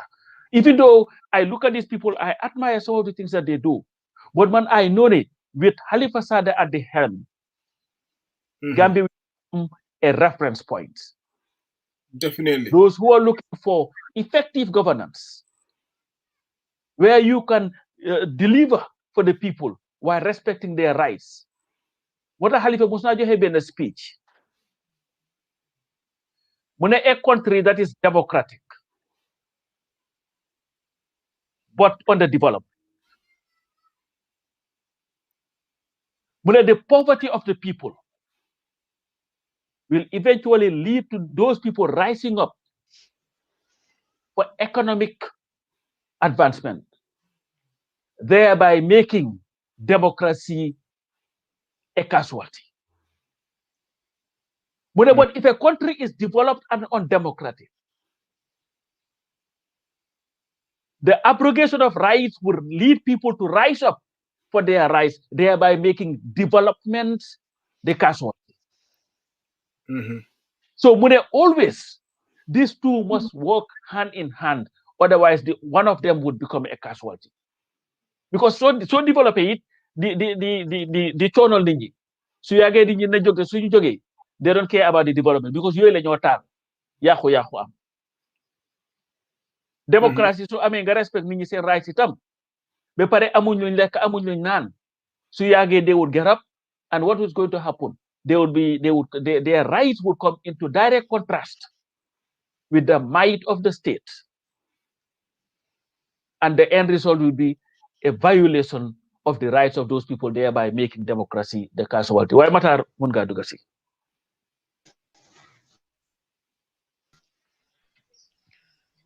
Assalamualaikum. Mala dega coach. Yes, go ahead. Mala dega assalamualaikum guys. Mala di nuyu ñu tok ci plateforme bi fofu nonu. Kontaan nañ trop. Anyway, nekuma Halifa. I'm so far dama sori kër trop sax. Warona nekk Halifa but atin so amna ñeneen ñu wara nekk Halifa at this moment. Kon lu ñu wal ñu walu ndaw rek ci Halifa ñun tamit. Ñun bisis tami halale am Halifa fekk ñu ngi dëkk Serekunda ñun Serekunda sun ewon suba ci kër Halifa Sallah leen de uté mango kër Halifa Sallah leen de uté ay giya bi ni suba sax dañu ew direct ñu njëkkalante dem daw kër Halifa Sallah uté ay mango ay giya su génné rek mu ne de bu leen daw ñoo leen ngeen jël mango yi ñoo ngeen jël giya bi ñun sun tami xalé ci leen gis lu baax ci Halifa fekk tambo sax bokkul ci parti bi tambo sax xamul politique but Halifa dafa bëggoon xale Serekunda Halifa dafa bëgg duñu defal ñu wax xale Serekunda lu bari Halifa mooy nekk ci motom sax Serekunda ñoo sax duñu romba sax taxaw nuyu ñu waxtaan ak ñun ba pare soora jàlla dem Halifa di romba Serekunda te fekk xale toog nuyu xale yi Halifa Sallah ñu xale Serekunda dafa nañu ñu bari Halifa rek leen gis ka nga xam ne moom dina moom moo nekk ka nga xam ne soo ñëwee bunti kiram sax fa Halifa dëkk Serekunda foofu mooy marché bi sax foofu nga am marché lu nekk leen fa teg lu nekk di jaay bunti kiram yéena sax Halifa dafa génn sax war a dem National Assembly sax dafa nekk problème sax pour mu génn boo dafa leen dee bàyyi leen gaay noonu rek ñu toog mu uti yoon jaala dem mu nu mun a ayoo yoon bu ndaw rek jaala dem sonta moto bi su ñëw pour jël si Halifa sax dafa taxaw si kaw yoon bi fële xaar Halifa mu génn dox dem utal moto sax du nangoo dugg si biir loolu Halifa dafa bugg a doomi Adama Halifa Sallah dafa bugg a jigéen ñi nga xam ne ñu ngi jaay biir marché soo duggee kër Halifa foofu la gaa di teg seen bagage yi jigéen yëpp foofu la teg seen bagage yi biir kër Halifa Sallah ku mel ni Halifa amul fi kon de foog naa ne tey waa Gambie war nañoo fay Halifa Sallah njukkal Halifa Sallah rek a war a mën a génne Gambie su lu nekk nii nekkul di wax na base of politique de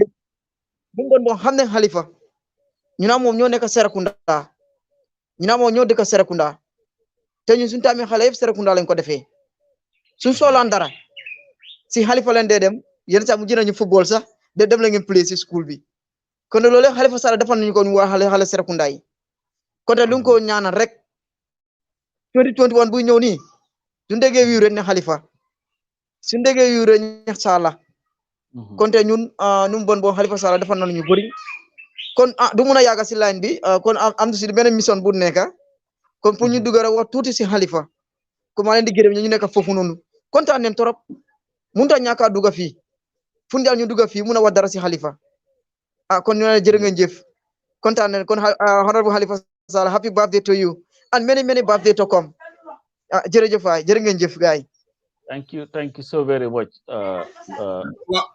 coach naam bala ma dugal beneen vidéo am na lu ma bëggoon a wax tuuti rek comme am nga ñu ngi wax ne comme la say di roy yeneen African countries yi naka lañ how they transform within the short period of time for example Rwanda yi nga xam ne moom si genocide lañ jógee now they are like a reference point to Africans Tanzania waaye maa ngi wax ne am na keroog am benn post ma bindoon am na yenn figure suñ ma jox Gambia coono buñ nekkee soo bàyyee xel comme importation tax yi ñu dee teg gaay fi mu nekk ciment dégg naa ñu ngi ko jaayee nearly $400 yëpp so nga bàyyi xel ñun ñu ngi am yenn hidden charges yoo xam ne nii shipping lines yi ñu ngi ko charge gaay when they providing no service yow léegi da ngaa yónnee sa container fii tey Gambia su ko yónnee nga dem because of jet yi ñu am poti Banjul bi bariwul les see xëy nañ foog naa ñaari jet la man bi ma faa nekk ñetti jetee fa nekkoon so su gaal gi ñëwee mënut a costé mu ngi ne encore si out si mu taxaw foofu noonu yow mi yónnee container bi yow la ñoo charge congestion charges loo xam ne is no fault of yours so yow yaa ngi fayaat congestion charges and that congestion charges actually going to the shipping lines yi so yaa ngi compté yow kooku noonu marchandise am bi su ñëwee dafa foog mu du bugg a luus foog mu teg price bi so loolu moo nekk di lor nit ñi and then comme like government yi doy all these things dañ seen naka lañ koo génnee si dëkk bi yow su nekkee ne yaa ngi bugg a ne yow yaa ngi rely on importation so ba pare yow li nit ñi import yëpp ngay leen see tegal charges upon charges you know there are so many things yoo xam ne waaye loolu mun nañ ko waxaat ci beneen programme no but li nga mooy dëgga because those are the solutions that DOI intends to bring waaye dama bëggoon a acknowledge Moussa Badji rek pledge na 50 euros xam nga seen euro yi pound yi nii euros so Moussa thank you very much xam nga Moussa ñoom ñoo laan sàcc mango moom moo ñoom Anasar ak ñoom Ron ñoo laan dem te ñoom Halifa di dañoo fay bor nekk dafa jot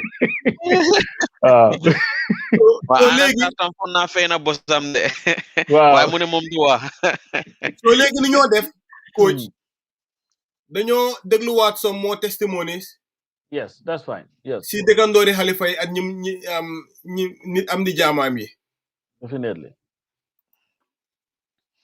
yes sir dinaa bàyyi xel si window bi rek in case su Alpha duggee yee naa la alaat be mbota faji kunda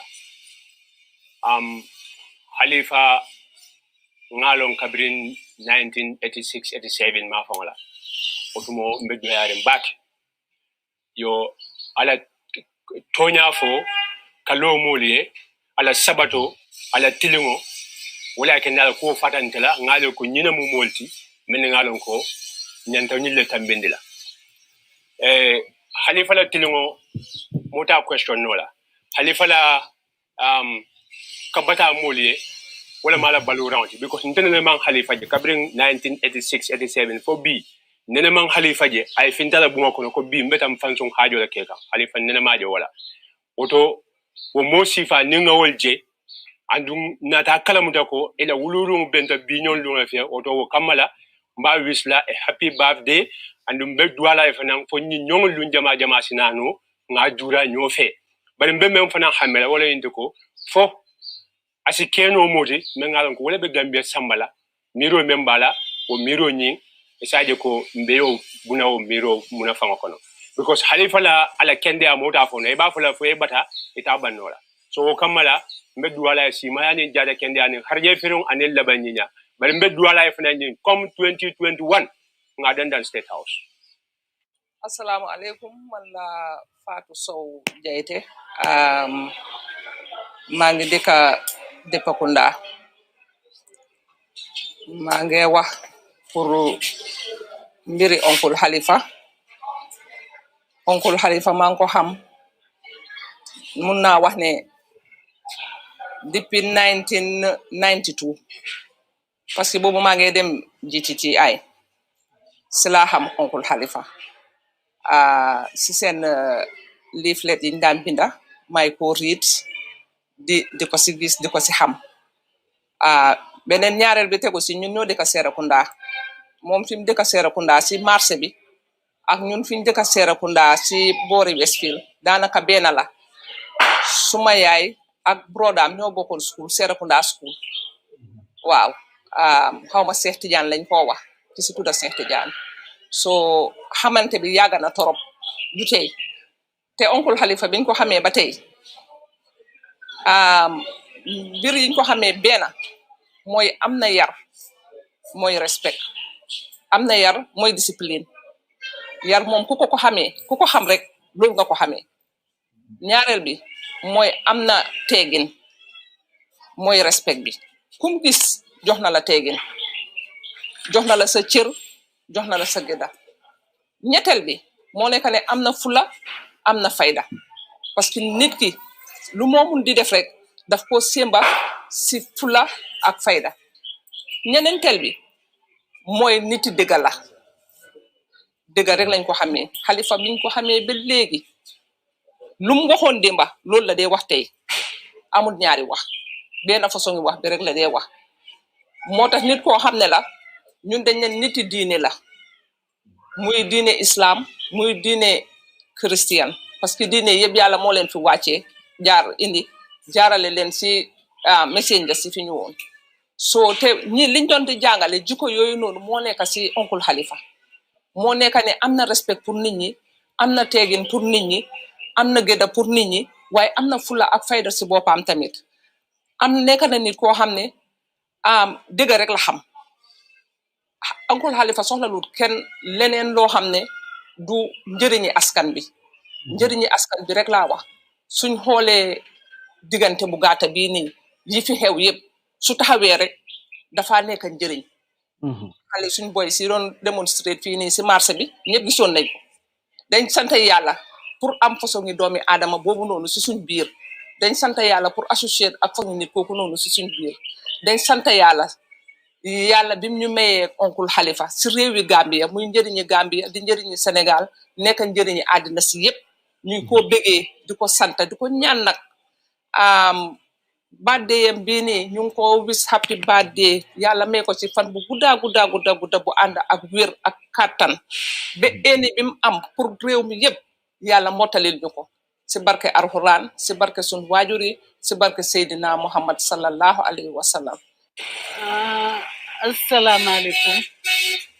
Man la Anti Kuye maa ngi wax ci oncle Halifa nit du mun a wax nag yëpp oncle Halifa because fa baax jeexee foofu la dooree oncle Halifa baax na since 92 maa ngi nekkaa moom fii gisaluma ko benn fault lu dul di ko gërëm di ko sant ñu ne tey la birthday yam di ko wish happy birthday xam naa nag ne yàlla mi am fay moo ko fay ñun yàlla lañ ko bàyyee bi ko niti nit ñi la fu baax daal doore jeexee foofu la doore defal nañu lu nekk fii maa suma njaboot gi maa ngi ko gërëm di ko sant di ko wish happy birthday mu dunda lu bare dañuy ko weer di ko weeri te fi mu bugg a eega yal na ko fa yàlla eegal def ko président ni Gambia ñun ñëpp ca kanam ca kaw ca kanam Sallah Ngare.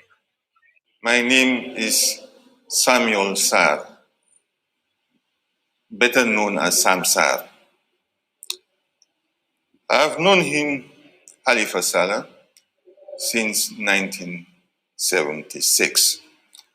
How do I wish him a happy birthday? I think what is important is we are all human beings and we live in communities different from animals. And anybody who lives in this world must be able to think of his or her fellow human beings and strive to do whatever one can for the progress of society. Anybody who thinks of Halifa, that is what comes to mind. He has devoted his entire life to the progress of humanity. He is the character that would be ready to face any consequence just to ensure the progress of humanity. And these are the things we should think about when we wish him a happy birthday. Is drawing lessons from his own ability and character.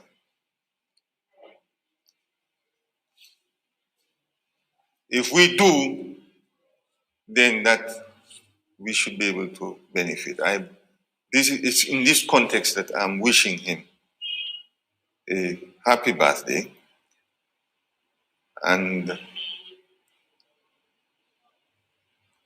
for him to live longer so that he could serve his country better and with greater determination.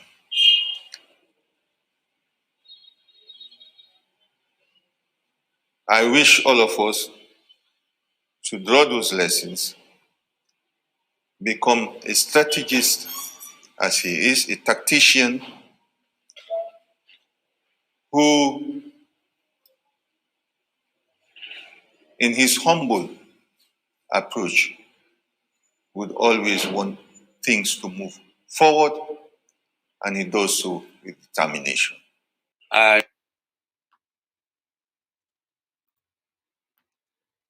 Hello, coach.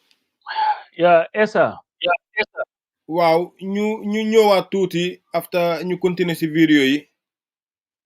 Yeah, just listening to Sam Sarr.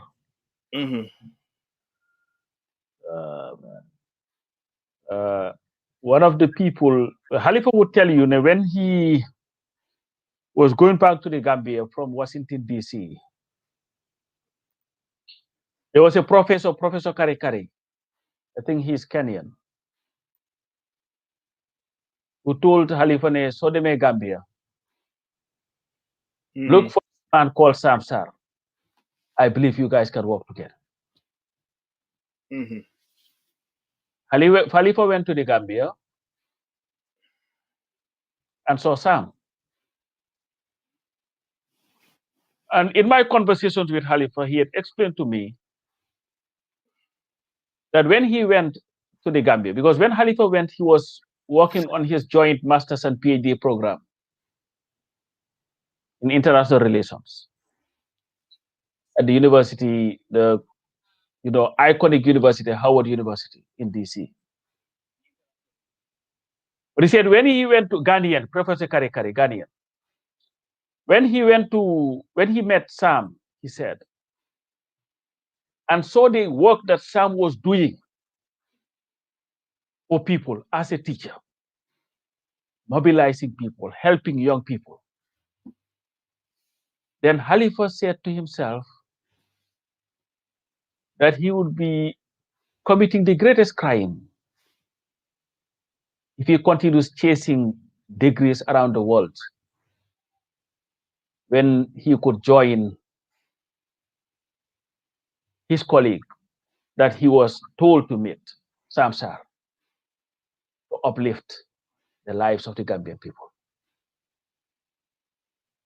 So Halifa decided to stay in the Gambia and started working with Sam Sarr.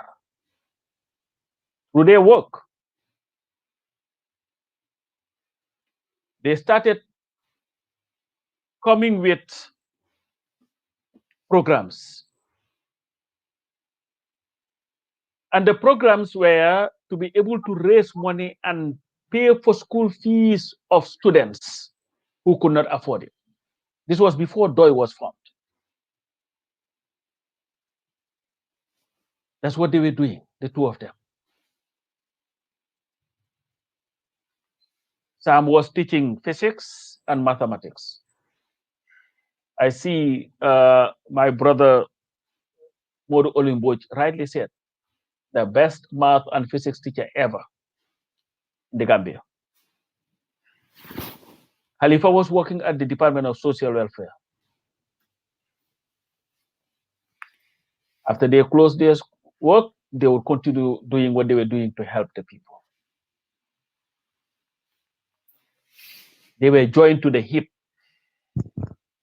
from the time that they met because they shared a common belief, and that is selfless service to uplift the Gambian people.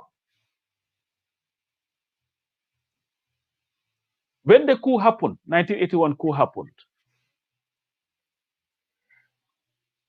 because Kukai and his people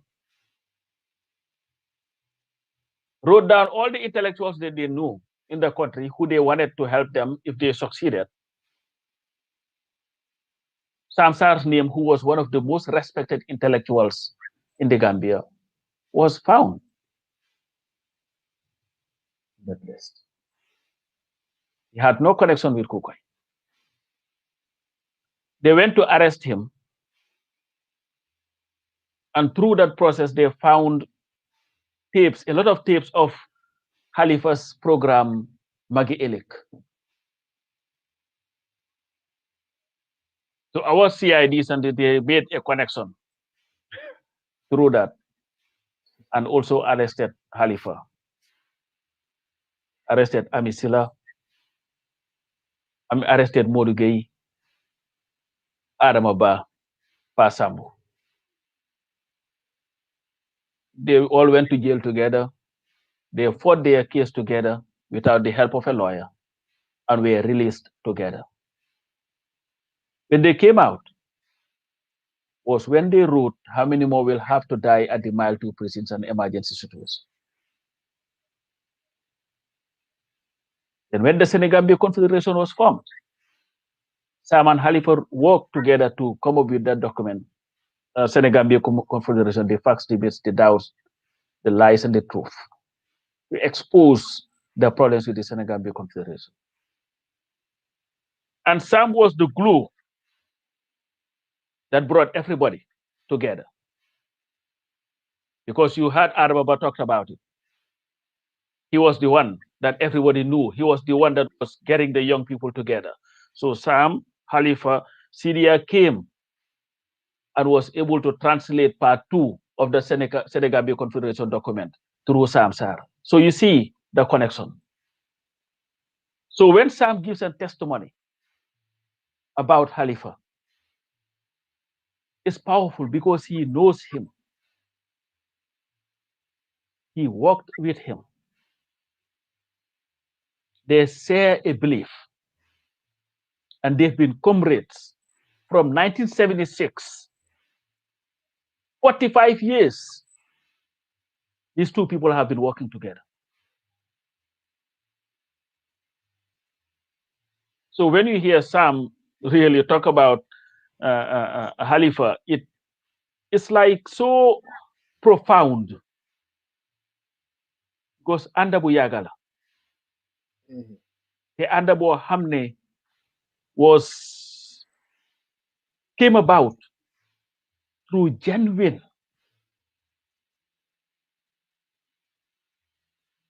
undertakings.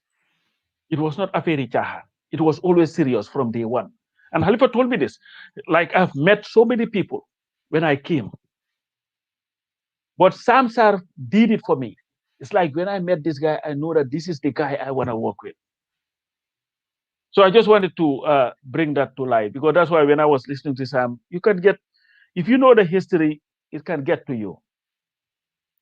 Okay. So these are people, yeah, definitely. Yeah, I think we can we will have an update on the fundraising, coach.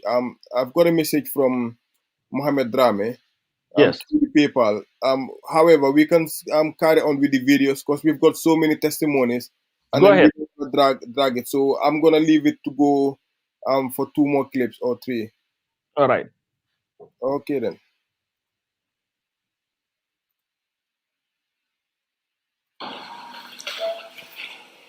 Who,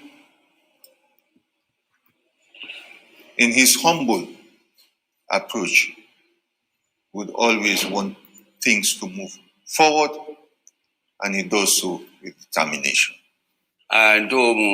Ndemu ikafuye ndo Mamadou Sambu le Mamadou Sambu ba jama ka Afrika yin baba Sambu ngakale kalon junale ngalon kabiri 1987 kabiri 1987 na yolong amikilimo membe mbebulu wolon pati du wodi pati ole principal mbebe den di wolala manyoje wole kono nyokan wole kono abin mo fobi loku nyola mari mo kende ba safu ko mo kallanke wole mari kallanke ada fatam bi kallanke no be babu so ni ko ba afole shaden ne tambi bari butum tafu mo kallanke anu no bele ba wala de ka jogo nyaal lu ngamira woni mi ko momoy o ko to dinka da bakale o mo shifa da mali alo la ni banko mo ya kalamuta ya long mo lo mi ya long ko nyanda bankole mutalale nyanda bankole mutalale mo lo nyanda o dilala ni se kendele ko mo ci banko mo ya mal minna so comme amunto ko ale wulu jura sango dole kono ten sai wa mo sege duai sima jade kende al masura si jambala komi ga ko nyami happy birthday أعوذ بالله من الشيطان الرجيم بسم الله الرحمن الرحيم السلام عليكم ورحمة الله maa ngi tudd Aji Awa Cham nekk fii ci New Joson di leen nuyu di kontaan di sant di gërëm ci bis bi nga xam ne ku nekk bëgg na koo am ndax fekkee sa bisi jiitu ñu ngi nuyu ñëpp di siyaare ñëpp di sant ñëpp li ngeen ma laaj ci Halifa nag Halifa xam naa ci moom lu bare loo xam ne suñ koy wax fiñ koy dooree lañuy xam waaye fi muy am duñ ko xam yàgg nañ koo xam nag ndax biñ dëkkee léegi foog naa ne benn at moo ko manqué fanweeri at ma luye seen kër bitik daanaka sos ma eboone du luye doomi ndey lañ ma def depuis papa mbugal ma boppam yaayam mbugal ma boppam Halifa di sàmm orma googu ak kóllëre googu Halifa nag di Halifa doom aadama yi yëpp amut bi tarixa amut bi ki ci diina bi la bokk amut kenn doomi Halifa doom aadama yi la yàlla def muy nit ku baax nit ku gore nit ku am njëriñ nit ku maandu nit ku xam lu muy wax Halifa tey waroon nañ ko defal delloo njukkal ci Gambie njukkal bu toll ni tuddee ko loo xam ne du fi jóg moo xam yoon la moo xam université la te université sax moo ci gën a ayu ndax bari na ñuy jàngale ci université bi sax moo leen jox xam-xam bari na kuy dox ci mbedd mi tey moo la dimbale ba nga wér bari na kuy jëriñoo sa doom tey moo la dimbale ba nga mën a jëriñoo sa doom loolu yëpp Halifa jaar na fekk nit ñi te boo defaree xale yi dafa mel ni àdduna nga defal boo defalee jigéen ñi dafa mel ni àdduna nga defal Halifa di ku baax ku am sutura ku am fulla nag ku am ngor ku jub ku am yërmande yi nag ndax nit ki boo dëkkee moom benn fan sax war nga koo xam xantuma la toll ni ñaar fukki at ak juróom-ñeent ci ren ñu dëkk ko ma nekk seen kër Halifa du seet loo am ci sa bitik du la yokkal lu yaas du la yuurlu du la receti te lum am bokk koog yow lim lay jëriñ sax xajut ci sa capital bi ci bitik bi xantuma la ci sa njaboot ci sa lépp Halifa lu baax lu ne ci Gambie bi fii dugal na ci loxo tey buñ toogee bay tala am ne dañ am freedom wala dañuy laaj suñ droit ci dëkk bi yàlla ak Halifa la ndax bu dawtoon na Halifa tey dëkk bi nekk na duum jigéen ñu bari ñàkk nañ seen jëkkër yaay yu bari ñàkk nañ seen doom muy dalal nit ñi di leen wan yoon di leen oyo faral seen en bu diis biñ en di am xam-xam di ko bokk ak nit ñi te bari nañu am xam-xam dañuy wax ne ki gën a mën a yàq àdduna mooy ki am xam-xam te añaan ca kooku moo gën a soxor sax ki am wërsëg te añaan ca Halifa nekk ku baax ku fonk doom aadama ñu ngi koy nuyu di ko wis happy birthday di ko ñaanal yal nañu ko fi yàlla bàyyi ko xelam yokk ko moo xam fu mu bugg a jëmee Gambia yal na ko fa yàlla yóbbu moo xam fu mu bugg a jëmee doom aadama yi ci mbaax yal na ko fa yàlla yóbbu Halifa lu mu am bokk na ko nit ñi ndax li gën a seer mooy xam-xam su lu am te amoo xam-xam loo am di nga ko ñàkk waaye soo amee xam-xam loo am di nga ko xam foo koy dugal yàlla may ko xam-xam mu bokk ko nit ñi Halifa ngi ci lopitaan yi di joxe Halifa ngi ci ni ñi néew doole seen doom yi di jàngi surtout jigéen ñi yéen gis ngeen bunti këram naka la mel ak jaaykati jigéen ñi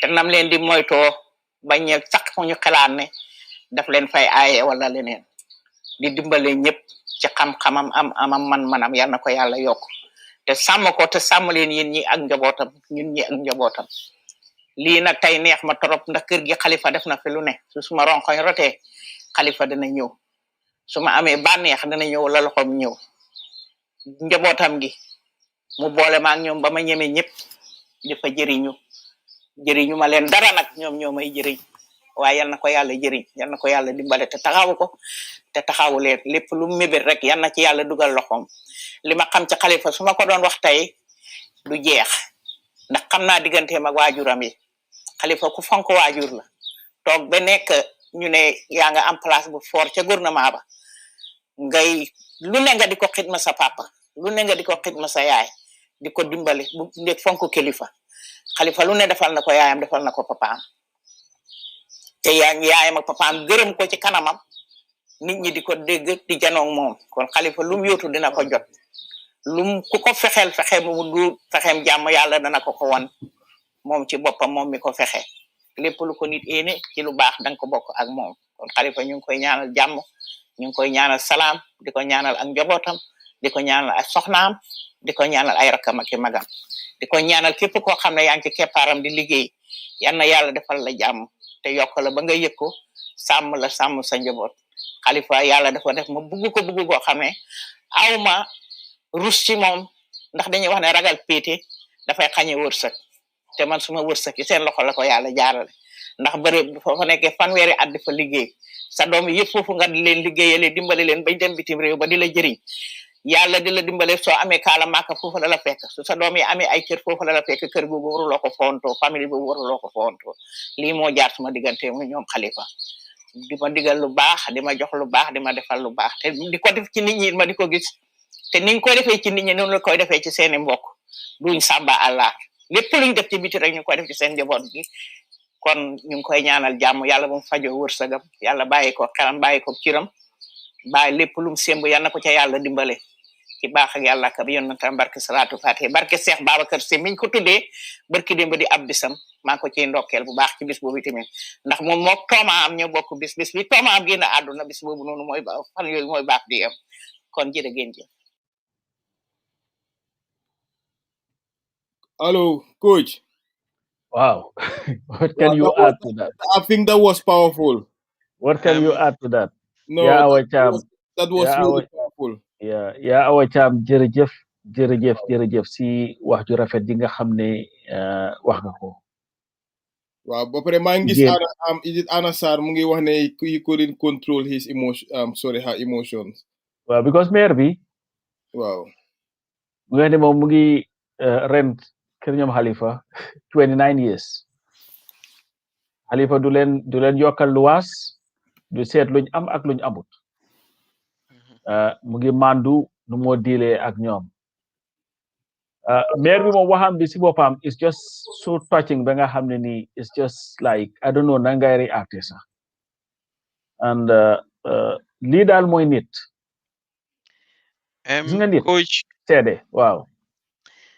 coach li nga gis nga lu maire bi wax ni baax nañu am ko on video but I was fortunate enough doomi maire bi mu ngi dëkk UK mu nekk suñ sister bu baax ñu ngi ko nuyu ñu gën koo xamee si Cham Char Fat Cham Jobaate.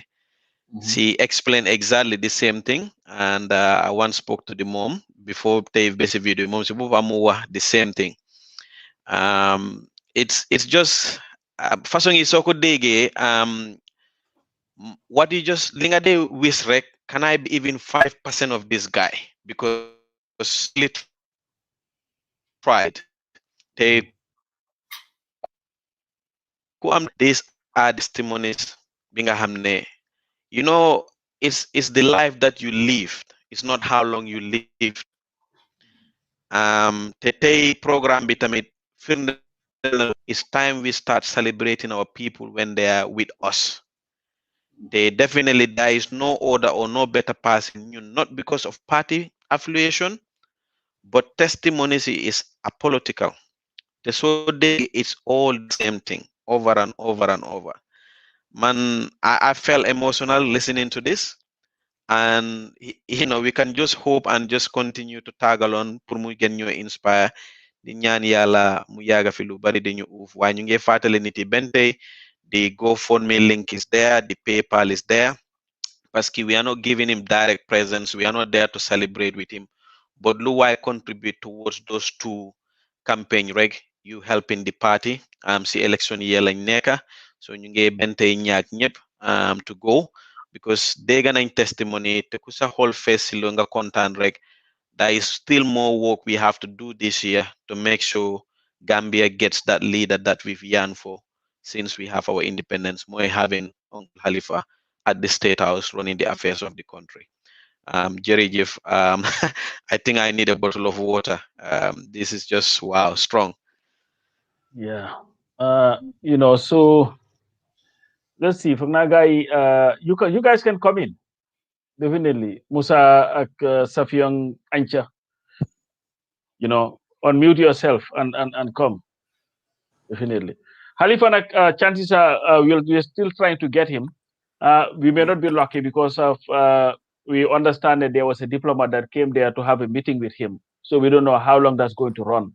So if I can run out time, how many the common we'll have him definitely on another day because I'm planning to have him on Pinchidoi and then to discuss a lot of things, including his vision for Gambia. Why Safiong and then Musa and Ancha?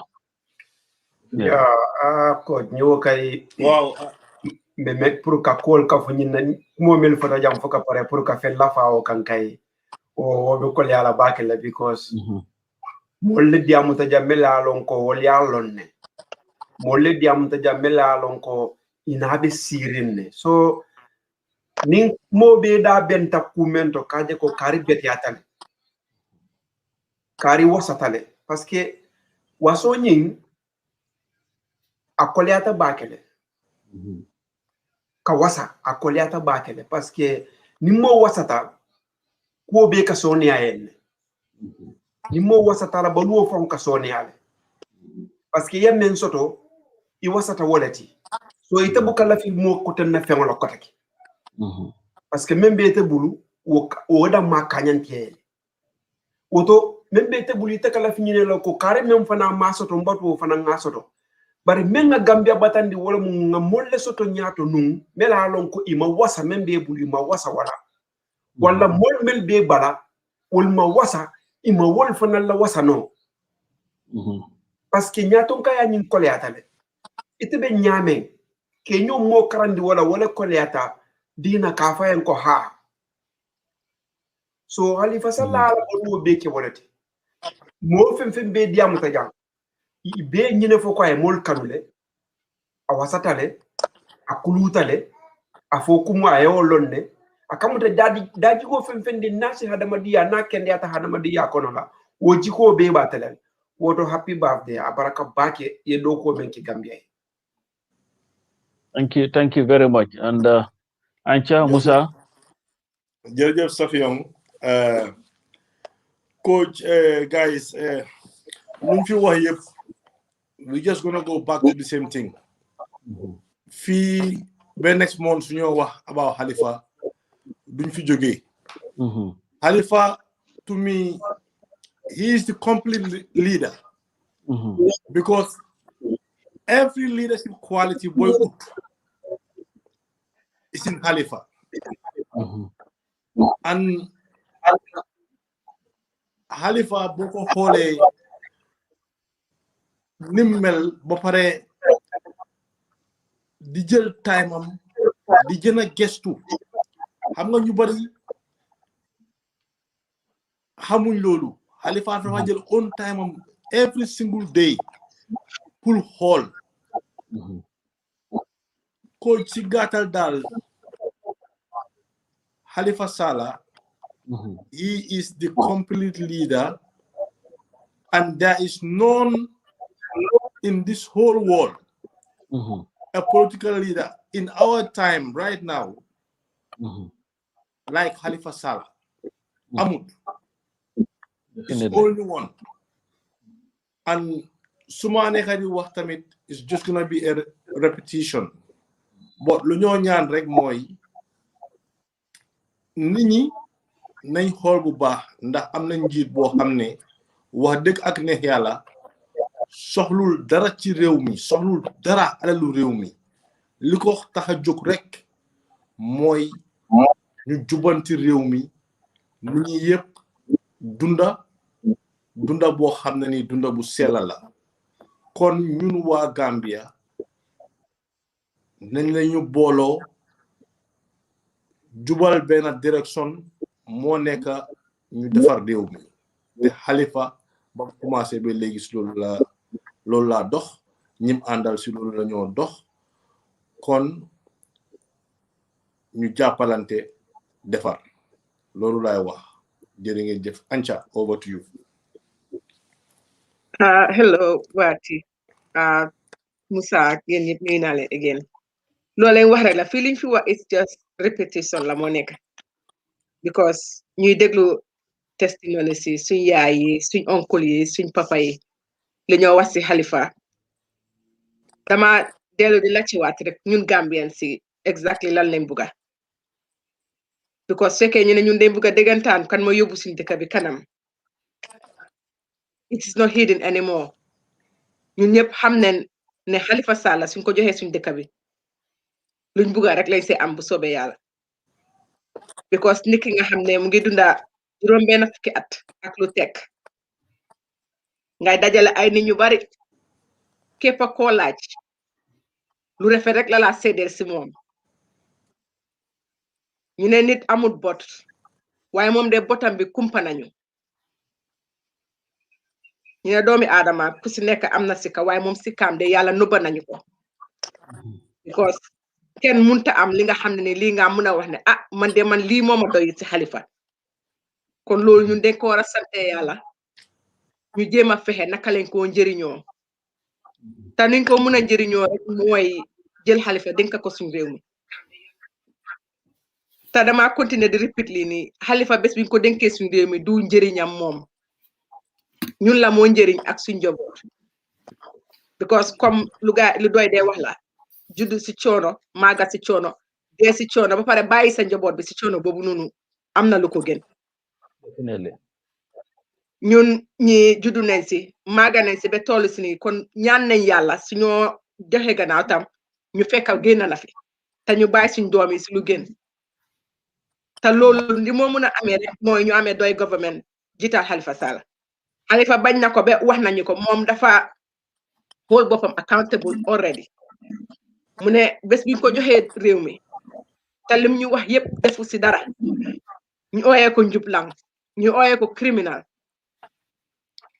kon xam nga ne kii óolu na boppam am na yaakaar ne ñun luñ ko sant loolu la moo def muy dëgg naa ne ñun su fekkee ne ñu ne bugga nañ dara bugga nañ lu baax gis lu baax ni taxaw suñ kanam suñ dawut kof ko tamit war nañoo jéem a fexe naka lañ koo tuppee buñ xaar ba jaan bi romba ñuy dóor si watatu bi réccu dafa fekk jëf wees seytaane am te naam na fekk nga ne fa li nga xam ne fekkee nañ ko njëriñoo man loolu lay waxaati nit ñi ne Halifa Sallah mu ngi ñu jox boppam pour ñu njëriñoo ko nañ ko njëriñoo bi fi nekkee jërëjëf loolu de olof ko de mu ne bala nga ne naam ne fa bala nga naka mu ne ku oddu jotu du rogante waaw ko bala nga ngi gënu sangu waaw gis nga am na lu important nag léegi suñ ko bàyyiwut xel ñun man bi ma juddoo ben tey ma commencé di dem school Gambia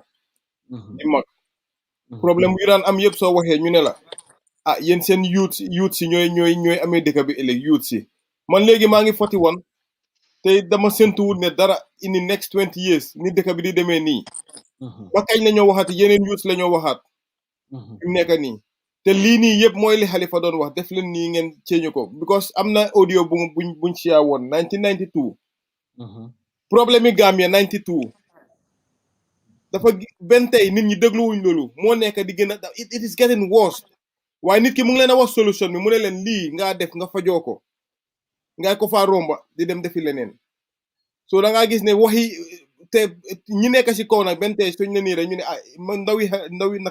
ndawi tey yéen a amee ji dëkk bi ëllëg waaye amul dara loo xam ne ñu ngi koo defal pour ndaw yi mun a amee dëkk bi there's no programme boo xam ne nii waaye waa ji ndaw yi amee woon nañ dëkk bi yàq dëkk bi de waaw moom non ñooñu waxuñ seen wax waaw no xam nga moo tax léegi sax nga dégg ñuy wax loolu naan la ay ndaw yi waaye nag ndaw yi amee woon nañu réew mi kasaara réew mi gis nga réew ñooñu ay réew la ko teenagers amee gis nga réew la ko amee seen hormones yaa ngi tàngoon gis nga réew la ko amee ajo wit si at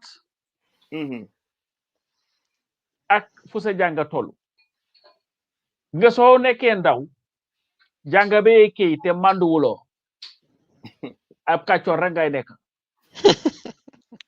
so moo tax ñun gis nga ñun bi dooy dafa lokki Gambia lokki it's up to us pour ñu jël that lock and make great use of it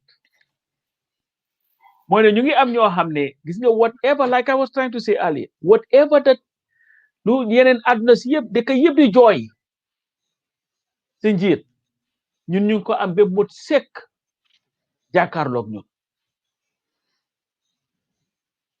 te mu nga mut boo xam ne nii dafa dem ba tiital la yow sa bopp sa nga ne waaw digga man de foog woon ne nit dina mandoo nii nit dina matee nii ñun nit ñu mat lañ am ñu mun a matal li nga xam ne mbébéti niti Gambia mbir mi nag nit ñi ñooy fal di folli ñun lu ñoo def rek mooy di leen gën a xelal rek won leen ne moom kay suñ mbébét mooy Gambie goo xam ne nii esa lekk gu nekkee nii bu nga lekkam yëpp di lekk gi dina mat nit ñi dinañ dem school duñ toog si toogu si suuf suñ maire yi nekk ci naako yi dañoo béy bi bugg a dee tu du leen njëriñ dara léegi seen naako yi ay benn nit a ngi ñëw ngir am nañ xaalis seen poos ñu ngi jël di nangu naako yooyu seen loxo suñ nit ñi fu mu nekk suñ ndaw yi amuñ benn xob ñu ngi dugg si gaal yi di def seen bakken si naka la tudda xooliti gerte just so that nañ mun a dem cross the Mediterranean la tudda xam nga the Atlantic Ocean or wherever it is pour mun a dem ay Italie ak yooyu ba pare safiya nga ngi dëkk foofu noonu coono gi nga xam ne moom la fa nekkee and loolu yëpp pour njëkk ñu ne ñu jéem a tekki pour mun a dundal seen dimbale seen famille si because mënuñoo tekki seen réew ñun dooy ñu ne soo leen ñu joxee nguur gi di ngeen tekki ngir réew mi li nga xam ne mooy alal réew mi dañ ko dugal foo xam ne mooy soxali koom-koomi réew gi koom-koom goo xam ne dina leen njëriñ yéen ngir mun a xëj ci dëkk boobu noonu mun faa liggéey mun faa tekkee mun faa amee seen joboot so this vicious cycle juddoo si coono màgget si coono màggete si coono dem ba dee si coono jur sa doom si coono googu noonu moom mi def noonu ba dem ji dee si coono si yàggee di ngeen raaf de comme na ko Halifa waxee woon 1992 te suñ mag ñaa ngi raaf rek fu mu nekk nii magatuñ sax you go to Gambia nga dem si baameel yi ay 30-year-olds 40-year-olds ñoo tax ñooy dee nga gis koo xam ne nii yaa ngi nekk morom ak moom nga fekk ko Banjul dafa look 50 years older than yow yëpp ngir coono and we can change that the choice is yours because the solution is there and the solution mooy kan mooy doy waaye anyway xam naa we still have some audio sa war na nga bëgg a play audio yooyu noonu waaw su mu nekk nii foog naa ñu ngi dem si almost 2.5 okay waaw kon xaaral ma indi the next audio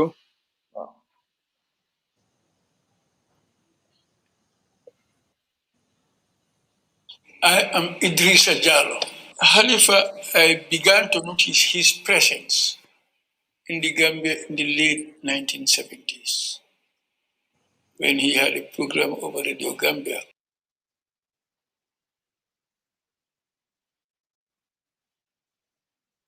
So dafa mel ni yaa ngi mute de. Dafa mel ni Esa yaa ngi mute video bi de. Which was in circulation. And in that he mentioned his state of preparedness to contribute to the building of a better society. That gained a lot of attention from me and many of my companions then. It drew some people near him, For some of us, for some reason, calculatingly, we chose to stand and watch him from a distance.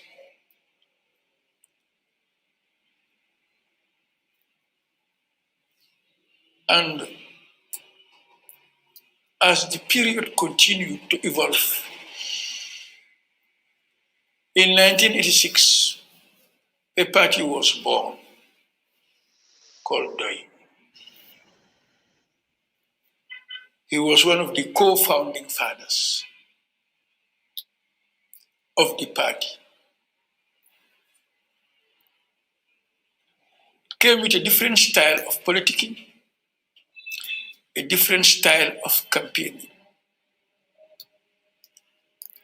to a point where people thought they have strange ways, because they would come to any village town square, mount their podium, speak, whether with visible audience or not. They will send their message and move on. So I started to question myself. What on earth has really motivated these people to be going from village to village, Bantaba to Bantaba, speaking without even an audience, visible audience, and they were not deterred. Of course, there was audience. The audience were in their homes.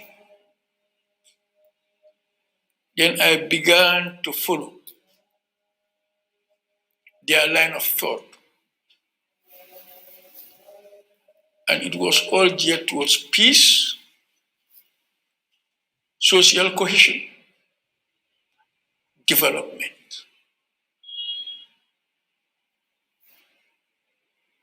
So in 1994, when the going got tough, many a politician chose to go on holidays. He and his colleague Celia Jatta chose to brave the storm and not to allow anyone to silence them. They were arrested and dragged to court. And I also made up my mind from that incident that I would not stand aloof and watch others to take the onerous task of liberating our people. And many times he has been tested and he rose to the occasion. So to describe him, I will attempt to give 3 descriptions of the person I know to be Halifa.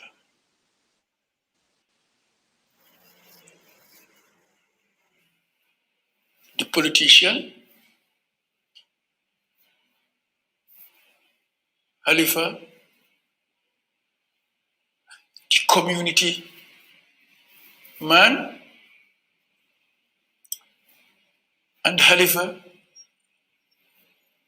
the social development worker. Why did I want to bring in these 3 categories? As a politician, he's one of the most astute politicians in this country today. He has demonstrated it over and over again. He has foresight. The last one is the constitutional crisis that we are in. He made suggestions. They didn't pay heed. But today, we are in Dandibago. The impasse was a clear testimony of his astuteness. The crafting of the 2006 NAT coalition, 2011, Agenda 2011, the 2016 coalition MOU, these are all testimonies of his foresight and astuteness. At times, you wonder as to whether he is a politician or a social worker. Of course, you cannot divorce politics from social work, but a distinction can be drawn. You see people from all walks of life coming to him for counseling. He will offer free counseling, and he will make sure he accompanies you in whatever way that would be necessary to help you out. That makes him and his social work unique.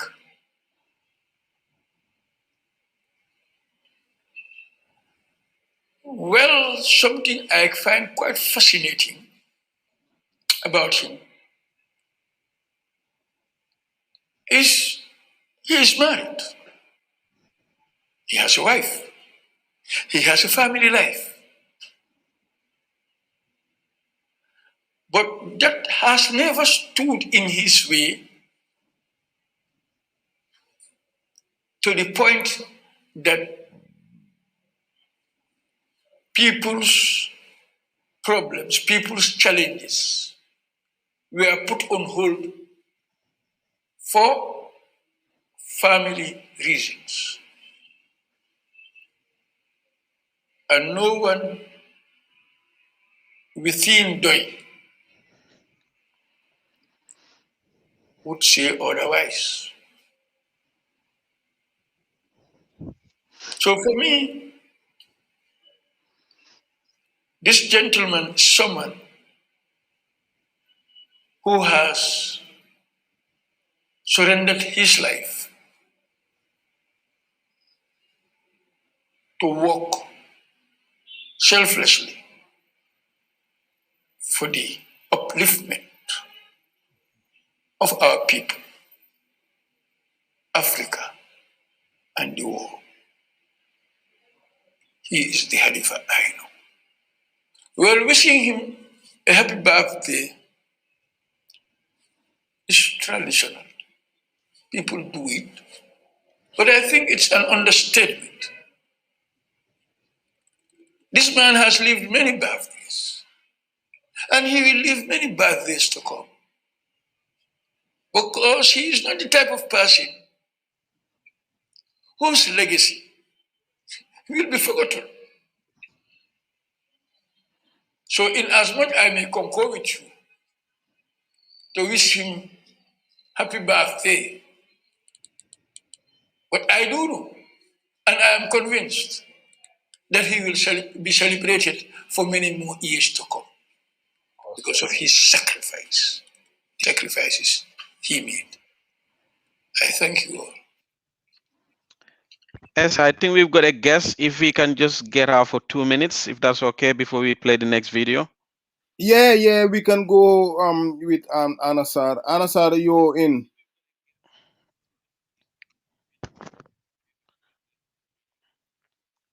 Ana yow Ana yaa ngi mute sa defen.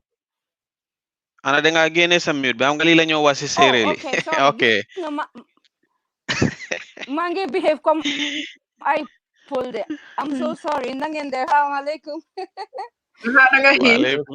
maa ngi nuyu lekk rek Anta Thiam lu tax nga toog ci plateforme bi yow dinaa wax sa affaire bu ma paree si oncle Halifa maa ngi jégalu parce que suma ay kilifa rek ñoo toog ci plateforme boobu ba mu des Anta Thiam ak Bakary Ba ñooñu duñ suma kilifa ñooñu may seen buur kontaan naa torop pour ñëw fii ba pare suma ay kilifa rek laa gis ñu joxe testimony so man tuuti naa torop pour ñëw di wax ne am naa lu ma wax fii nii parce que suñ culture daf ko rafetlu ko daal sa ay kilifa suñ waxee ba pare dangay noppi waaye nag oncle Halifa bi tax ñuy wax ni tey am na lu mu daan wax ma di ko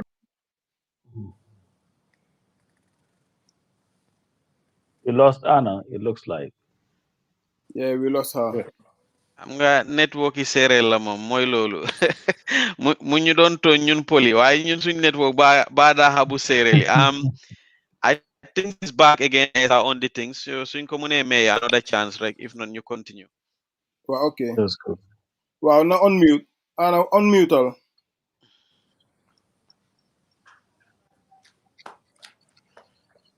Anna, da nga unmute sa phone bi. Pour ñu dégg la. Oh, okay. Am I back on now? Thank you. Jërëjëf Uncle Coach. I am so sorry. Dama wax quickly rek ma gaaw génn maa ngi jégalu bu baax si kilifa yëpp li ma fee ñëw di wax waaye as xale definitely Uncle Halifa dama juddu mu yar ma ba ma ñëw fii nii wax dëgg ne yàlla mu nekk ma dunda suma life yëpp mu nekk ci moom Uncle Halifa so su ma ñëwee pour joxe testimony fii nii war na and then tey birthday am la dañ ko celebrate li nga xam ne mooy culture bi li nga xam ne bëgguñ ko like or duñ ko dee appreciate mooy comme ça ay kilifa suñ waxee ba pare ngay ñëw di am loo ci teg en tant que xale lu tey mag ñi dinañ ma ko jégal gis naa fi ba gis fi suma bàjjen Maawa Caam ñoom ñëpp gis naa leen ñi fa wax yëpp tey ok mel ni nag Angleterre seen internet bi ngi Anna Sarr affaire bara bu mo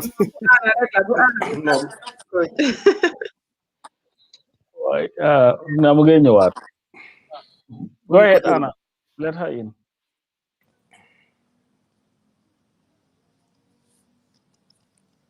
Anna, go ahead. Hello. Anna. Sorry, wow, go ahead. Jégalu bu baax a baax ki. Hello, am I back on? Yes, you're on. You're on. Uncle Coach. Wow, ñu ngi laa dégg. Oh, ñu ngi laa okay. dégg, Anna. I'm so sorry. Yes. Usually, No. You're good. Go right ahead. I don't know what's happening today. Maa ngi wax rek ne moom moo daan wax ne xale ciment la. waaw moom Uncle Halifa moo daan wax ne xale ciment la ciment boo xam ne ni imprint boo def moom imprint boobu moom mooy wowaale te doo ko mun a far unless nga tasaare imprint nga tasaare bloc ciment boobu noonu li tax mu daan wax loolu mooy ndeysaan yaaya benn xale buñ ko joxoon xale bu jigéen di ko lii nii mu yar ko yaayam di ko yar yaayam lañ ko tuddee papaam strict boo xam ne nii koñ bi bam daj suñ kër rek la daan alaaw xale jóge fa dugga biir këram waaye yàlla def na papa bi daf daan teel a jóg papa fajar la daan jóg dem Banjul man xaw ma sax lu mu daan uti Banjul waaye after julli fajar rek pa bi dina de dem Banjul si la ñoom Musa Baji daan am time de dem di sàcca ma xala teya di lañ ko de oye or something she started being naughty and all that waaye Uncle Halifa musu gëdda or anything like that and then ñun ñëpp ñu nekk si koñ bi foofu leen bàyyi na marqué boo xam ne si ñun soo ñu gisee ñu jógee si koñ bi foofu noonu leen di nga gis a bit of naughtiness parce que nag bala ñoo jël lim ñu jàngal and everything dañ duwaale ak suñ natural jikko and all those things you will see all those things in us but then there are certain qualities yoo xam ne nii boo ne nit ne man de ki ñoom ko ñoom Halifa Sallah laa jógee dina gis a bit of Halifa Sallah in because dafa amoon time pour xale yi dina daan taxaw wax ak ñun dina daan taxaw jox ñu time am ñun dañoo waste time am yëpp di nga dem këram lu la neex nga def foofu noonu leen du la gëdda du la xas du la saaga comme ni ma ko waxee si comments yi he is almost perfect you know doo mën a wax ne dafa perfect te loolu la ñuy bañ yal nañu yàlla jégal waaye daal ñu ngi ko ñaanal la si tey pour participer si programme bi neex na ma lool dina bokk PDOIS only bu ngeen génnee poli ak joola ak ñi sant Caam man dinaa bokk si parti bi waaye as far as ñoo ñu ngi si parti bi duma jooy maa ngi leen di wish good luck I hope ne Gambians yi seen bët yi dina ubbeeku fii ba next election parce que gisuma benn lead boo xam ne ni mun naa yóbbu Gambia fi génne mun na koo génne si place bu nekk nii pour move ko forward other than Uncle Halifa parce que li moo dunda man li ma ràññee depuis bu ma magee bi ma nekkee kuy ràññee ba tey mooy ne xaalis musu koo jiital place musu koo jiital tur musu koo jiital moom daal na dimbalee nit ñi yëpp bàyyi affaire am maa ngi ko wax tam si comments yi Uncle Halifa du daan nelaw su taw amee bem taa ndox bi taa si koñ bi Uncle Halifa du nelaw bés because def rus na sax dem dugga biir néegam tëj bunta bi whilst ñeneen ñi ñu ngee dunda ci inconvenience dama naa dégg suma post always muy ko Halifa dafa guddi te man dama liggéey suba nga enu nii sonal ñu nuy dafa indi ay puus indi ay ndox indi ay saaku mu ngi mel ni bëccëg li ma wax ni mu ngi mel ni maa ngi koo gis and so there are so many things yoo xam ne ni duñ ko mën a exhaust tey waaye ñu ngi koo ñaanal gudda fan ak wér yal na yàlla ubbi bëti NC bench because xam naa ne duñ ko réccu maa ngi jégalu bu baax si kàddu yi ni mun naa go on wax ba soona xanaa li ma ko mujjee gërëmee rek Uncle Coach soo leen ma ko mayee mooy ne taxawu bum taxawu suma papa gannaaw bum génnee àdduna parce que loolu foofu noonu suma papa mënal fa dara boppam last week rek yàlla dafa def ma suma yaay ñu ngi wax si loolu noonu leen dëjam bi muy maa Uncle Halifa naka fa taxawoo duga bi ci biir baamel bi yootu ñu jox ko suma papa suul ko muy brodaam waaye bés bi di whole day ba suba ba after timis ba ñoo julli gee amuñ luñ ko fay mënoon naa wax ne ñi toxu nañ bu yàgga dem nañ abu ko several years xam nga waaye dafa sàmm la rek mënuloo dëkkaat moom benn fan nga toxu Uncle Halifa gisula ay at ba mu ne dafa fàtte sa affaire dafay wër di gestu nit ñim dëkkal soo amee comfortable situation you know in perfect conditions si la Uncle Halifa di move you know so he had a lot on his plate but then yal na ko yàlla gën a continuer di ko strengthen yàlla jàppale ko gis nga su toogu te président askan bi dañ ko soxla doomi aadama kon moom dafa war a dunda ay at yu bare maa ngi jégalu bu baax di leen wax jërëjëf waaw jërëjëf Anna naka la tuddaati waaw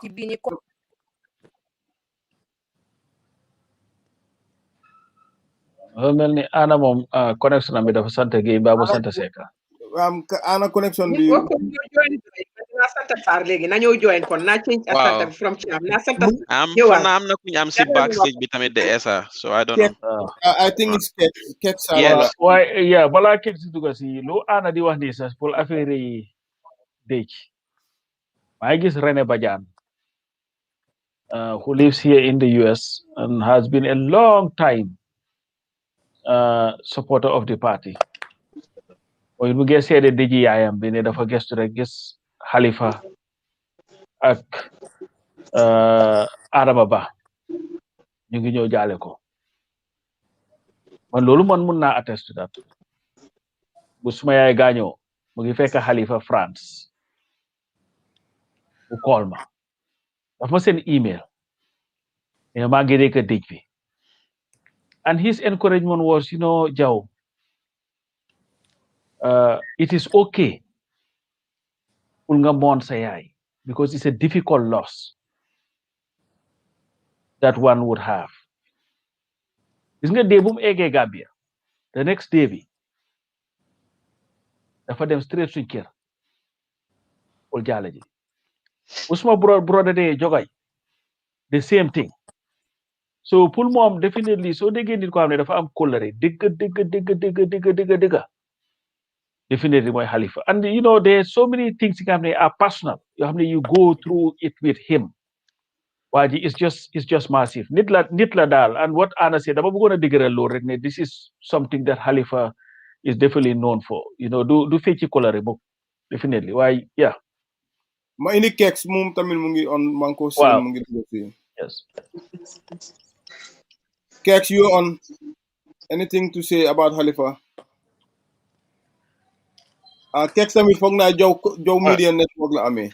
Wow. But I know, read this statement. We have the chair of the EU branch, the European branch, Boboko Sen, and that is Faisuso, who has been a long time comrade of Halifa from the beginning of the party to date. And this is what he says. Now, as we observe this birthday of Halifa, I believe that Halifa, will not celebrate this day ever if the Gambian people continue to live in ignorance and poverty. And I must even say, if he should die, long may he live, he will not rest in peace. And that is just to capture who Halifa is and his thinking. Then he went on and said, therefore, it is an election year. We must all do what it takes to vote for Doi to realize the system change. And this message, what he's saying in essence, is that knowing Halifa, there is a reason why he does not dabble into Patek Ayunun. Because to him, his heart beats in unison with the heartbeat of the suffering people of the Gambia. And even if he were to leave this world, we hope is not going to be anytime soon. He will not rest knowing that the Gambian people are suffering. So we have a duty and a responsibility. Will Nopal Halifa, will Nopal Niti Gambia by ushering a government that will bring in a genuine system change that would uplift the suffering Gambian people and give them a chance to live a dignified life. Yes. Okay, coach. So I was trying to connect Kex, but for some reason, is dropping. Yeah. Why Safian has been quiet for a while. Network am bi mungi Santa Jow, so I can munenyo setan na the next video. That's the last video. If Safian can just come on and say something in Mandinka, and then we can go to the last video before you have the closing. Okay. What do you think? Yeah, that's good. Come on, Safian. Uncle Safian. Yes, no, Safian Kai, I'm uncle Yasi follow. If you're your uncle or auntie. Flow the whole uncle the Monte, but on guy. New Kai coach, is an impanel sol be adiamo mansia bake. Parce que como membe fota jang. Ndefang I miro jam fan di bakele because man Halifa lon nun teng. Deeply comme ñim programme ya ken di ngalo ñame. Ma ngalo ne nak motili ni ngolo mati. Ngalo ne nak molo mati mi alon kwa wasatale but kalon tem fan comme ñim programme o en karandi ala ko to ñame. Wo ketante fa so facility. Ko ñim mo si fa si tarano Gambia ko la mobe kende yaren comme yeñi yi Halifa Sallah describe ñamen na. Even though Gambia no ñanta fala ñi na ko la le pour kaje ko ay ke mansati. Because ñaaje miro jam fata ngaaje la ko ñaaton ka dol bele Gambia kono mela alon ko mol ke wakili ñinne kanyola Alpha bane wo man wala ko la imeji ko fawlo nani mo si fa soto me alon ko Gambia be ñental lolé simflo la kaje ko ay ke mansati ngalom men kala bi dal wen tesile adumbe Gambia no be danila mo be finti nga doy masakunda londe nyimbata be bang parce que ñun kuma kam même be fota ñim bete keno la biased ñun kuma kam même be fota amam fo ñoo ñala ñun kuma kam même be fota momo ni ngan mellon Halifa to yo wala fo 99.99.99% abem kilinet mo kendo lo atilintale aman la fi wandi fe wala ay Gambia be le kanu ay hadamadiya fa le kanu parce que aman sibo nyoto aman dina bo nyoto among kontombo nyoto hada madiya ole kanu ay gambian ole kanu ay banko le kanu so ñin description ol ñin kuma kawon men be fota la koto dal nte sa fono is perfect parce que moto ñin be soto nola but ala ya be biata lale amol be sharing gambia kono mel ya be soto maybe be no kundin but atia mengani world different wala mo ate fintitale kala life kije kala nafulo keje kala kodo keje so ala time o awo fana keje so ñimbe me fota jang nte dal mbemen gambianol dan la men na dron donationol be stop ru do man but al nyanta wakila la kodol play because consulum ñinti men nga lon ko gambe la liberation lom adu momo be dawde lafta gambia kendol la so gambia kendo jare tete menna o keje hana tar ko manke doy membati iti ala no ko lafta gambia e falinde at least this 2021 election Halifa Sallah kila presidenti falindiro ena nim falindiro na tay tel bang ila dimbal bang momi alon ke bebe wulula narin ibela na faale betaraje afrika fon la na faale betaraje parce que afrika nyaton ka jamale be karana kotola Halifa manke presidenti folo molbe karanka nga koto sako na leadership style ni ta gambia non la ayta afrika non la ko ñina muñ tarambuloti anyanta kamenta pour kala banko mol bondi foire akono woto sain iko gambianol jankol ko altamuru altasubu ni e subo dile muro dile tele iko e tala mu tele ka kunto adi nyate adu ni ño fali ñola ka falinde ni e kabo falin kabo la ka falin ni e tiyo falin tiyo la ka falin bari ite tiyo falin ya fo lafta kabo la ni lafta gambia kendo la be gambia kendo la fila ni lafta tilingu la be tilingu la fila ni lafta waso la be waso la fila ni laftan na musol kana fa tingoto mba fila le ñin 2021 parce que ning nga fiya be falin nale ajibe doy bulle pour ka kenna turo kan ay fali doy ya plano natile pour kan fi femulu ka jambando kela ye fali ye ke fen kendoti oto nin ku membo nyama gambe non la carte ki so wala mala wala si bata bondino al kan wala si do ko dino alla wala sa la marine resources murundino al kan wala sa la mining sector murundino al kan wala sa ñing tapalea mengalon ka bebe real estate wala so bondino al kan ko kundi nim batalo mati gambe no kan ila carte keso sa bondino kan wote lo carte keso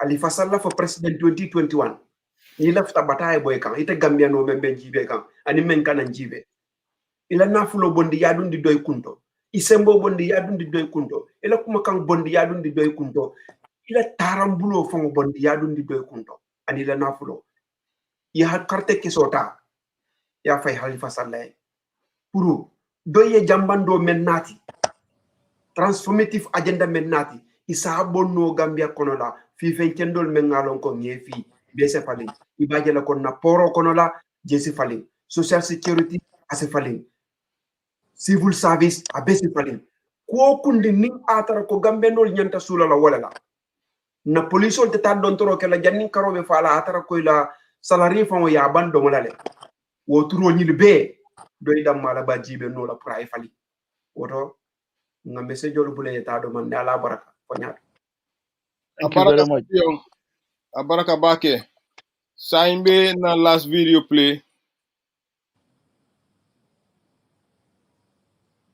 My name is Lisong Ba Ni Chapman. I live in Kololi. I have known Mr. Sallah for a very, very long time. I knew him since he was working at social welfare. What I know about him is he has always stood for the weak. He has always been supportive to people who need support in the society. I know him to be very, very, very caring towards his family. I have known him to be a good listener, a carer, and a wonderful husband to our niece. I want to wish him a happy birthday. I wish him all the best and everything that he endeavors to pursue in his life. I wish him success with that. Happy birthday to you. Happy birthday to you. Happy birthday, dear Halifa. Happy birthday to you. May God spare your life to see many, many birthdays. Happy birthday to you. Hip, hip, hip. Yeah. Hip, hip, hip. Yeah. Regional Coordinator, the region of Banjul for PDIS, and a presenter at Foria Radio. Those statements were complimentary statements on the occasion of the birthday of Honorable Halifa Sallah, the Secretary General of PDIS.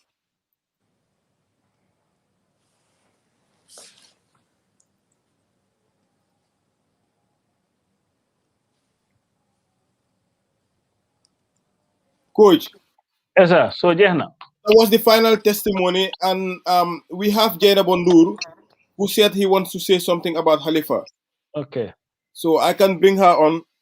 Yes, and then maybe if you can wrap up by, maybe we have 6 minutes, and then just wrap up at the half an hour mark. Okay, so, yeah. All right. I'll bring her on. Okay, Jenaba, you on? You can.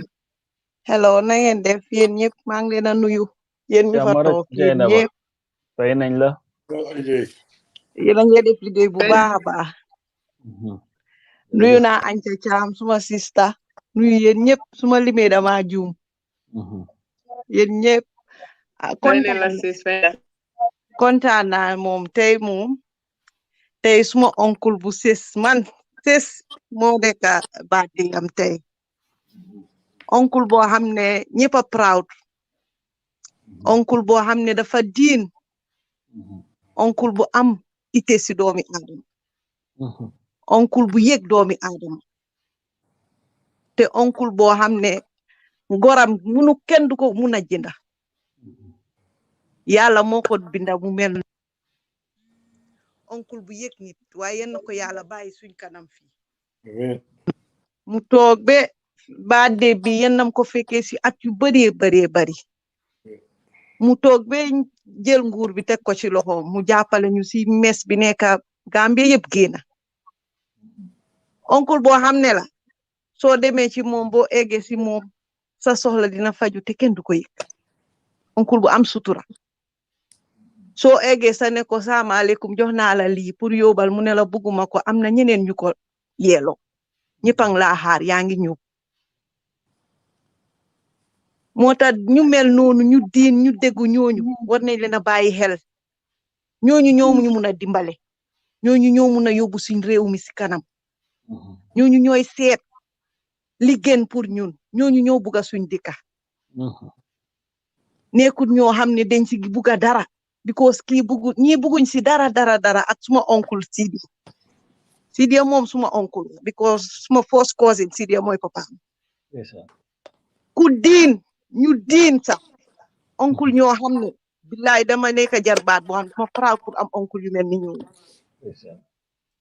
nit dangaa diin nit dangaa bugga sa digga nit dangaa sooy ut exemple daal soo ko amut si kooku daal amuloo ko man Afrique dama dee wax ne mu façon nit ñooñu su nekkul président ñun ñëpp duñ soono biñ nekk di am ni yëpp duñ ko am si dëkk boobu because dëkk boobu mu neex ñu mun a xarit ñi ni moo demee it's not right moo tax ni leen góorgóorlu maa ngi ko ñaanal Sallah Ngari na toog be nekk si présidence bi incha allahu rabbi December 2021 mu fekkee at yu bari lépp lum ñu bugal si dëkk boobu yàlla yóbbu ko si kanam ñoom ñëpp birthday bi moom yennam indi jaama indi surprise bu rëy PDOIS daal ci kaw ci kanam kon ma bàyyi leen Jërëjëf Aji Jey. We have waaw Keks Sane as well. Keks, we only got like about 4 minutes or so. So if you just want to throw some words in before we wrap up.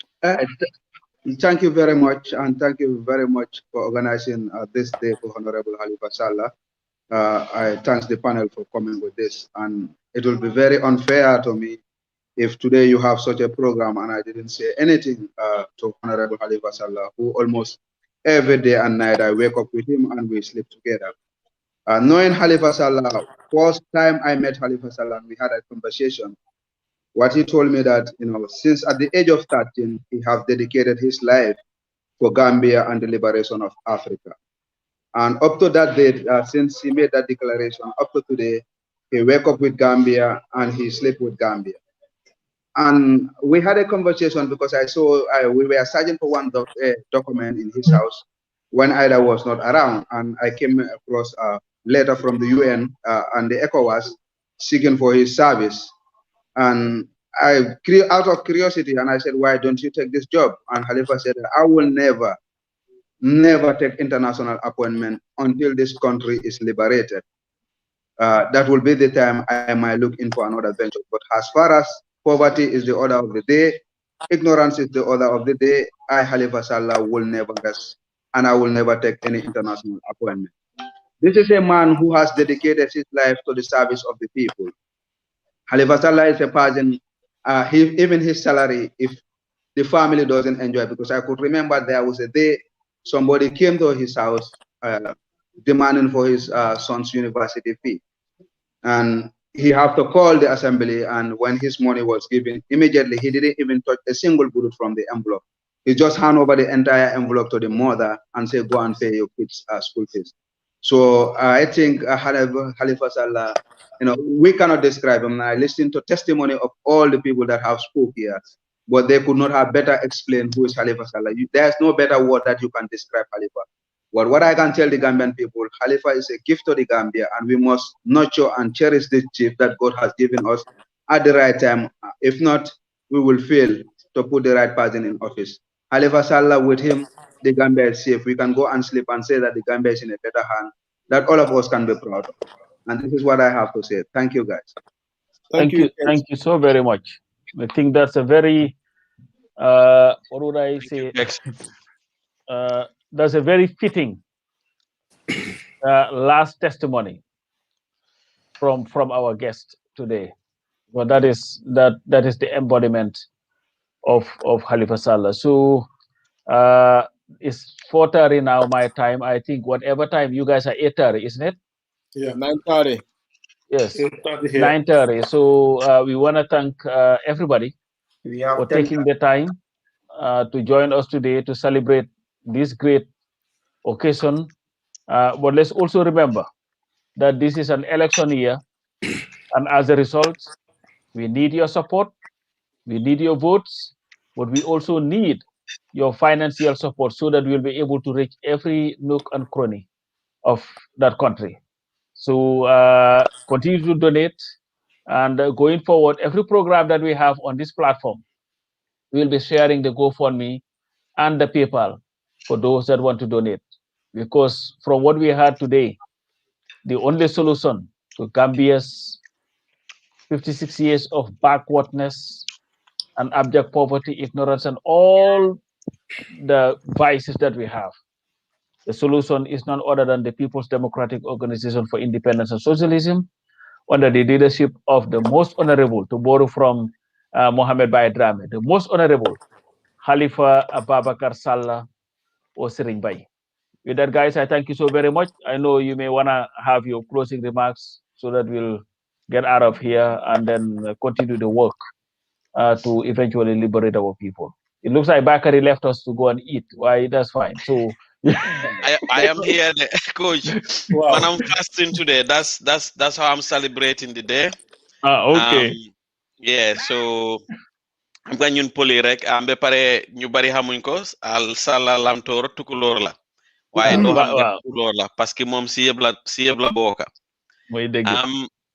xaaral ma represent mbokki polami rek ñoom tam ñu gis seen bopp si programme bi parce que wax nañ fi si olof si soo ñun parti bi moom ak suñu leadership bi yëpp lañ dee laaka parce que parti pour ñëpp la am pour jàngal ñëpp eete ñëpp seetuñ ki lii la o kale lale la musidɓe am ande ko wonno programme o rek ko honorable Halifa Sallah ko hande woni birthday makko so kanko noon ko neɗɗo mo gananta na timmi mo yondini façon ɗum ɗo so wona yeefi makko kono ko minen gadire waɗi mbo surprise because moƴƴanne neɗɗo so mbo wuuri so waɗi ko moƴƴi ngara mbiya mbo a jarama waɗi ko moƴƴi te hande sa wi Halifa Sallah e nder Gambia ko neɗɗo andiri mbo ko gonga teddungal nunɗugol e yidgol leydi muɗum so ko hande noon woni ñangu jibinagol makko ko ɗum min garno pour waɗgol ɗo hande celebrate kono hande ne kanko wona neɗɗo mo gananta na waɗa celebrate birthday muɗum kono enen fof en kumpaka koye parti doye immori ko makko ardi parti doye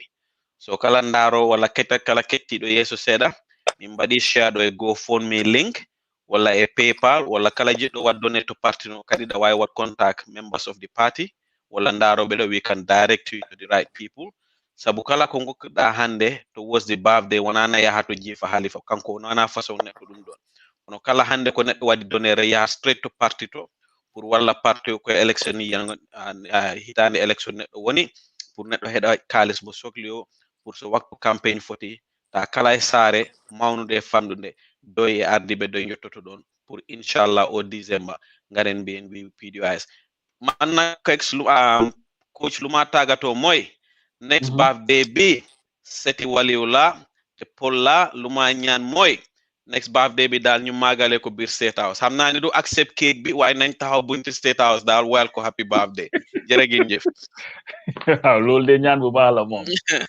c'est ça yeah ana Diop waaw jërëjëf gars yi di gërëm ñëpp ñi nga xam ne ñoo ngi doon seetaan boobu ba léegi ànd ak ñun di leen wax ne rek fu mu nekk nii liñ fi wax yëpp boobu ba léegi dégg nañ ko kon lu ñoo man li ma leen di bàyyee rek mooy jàmbaar ba demoon jàngi ñëw pour daaxa pour dugal xam-xam daaxa ñàkk te musula daw di wax ne alali réew mi nañ ko jël li nga xam ne mooy alali réew mi ñëpp jot si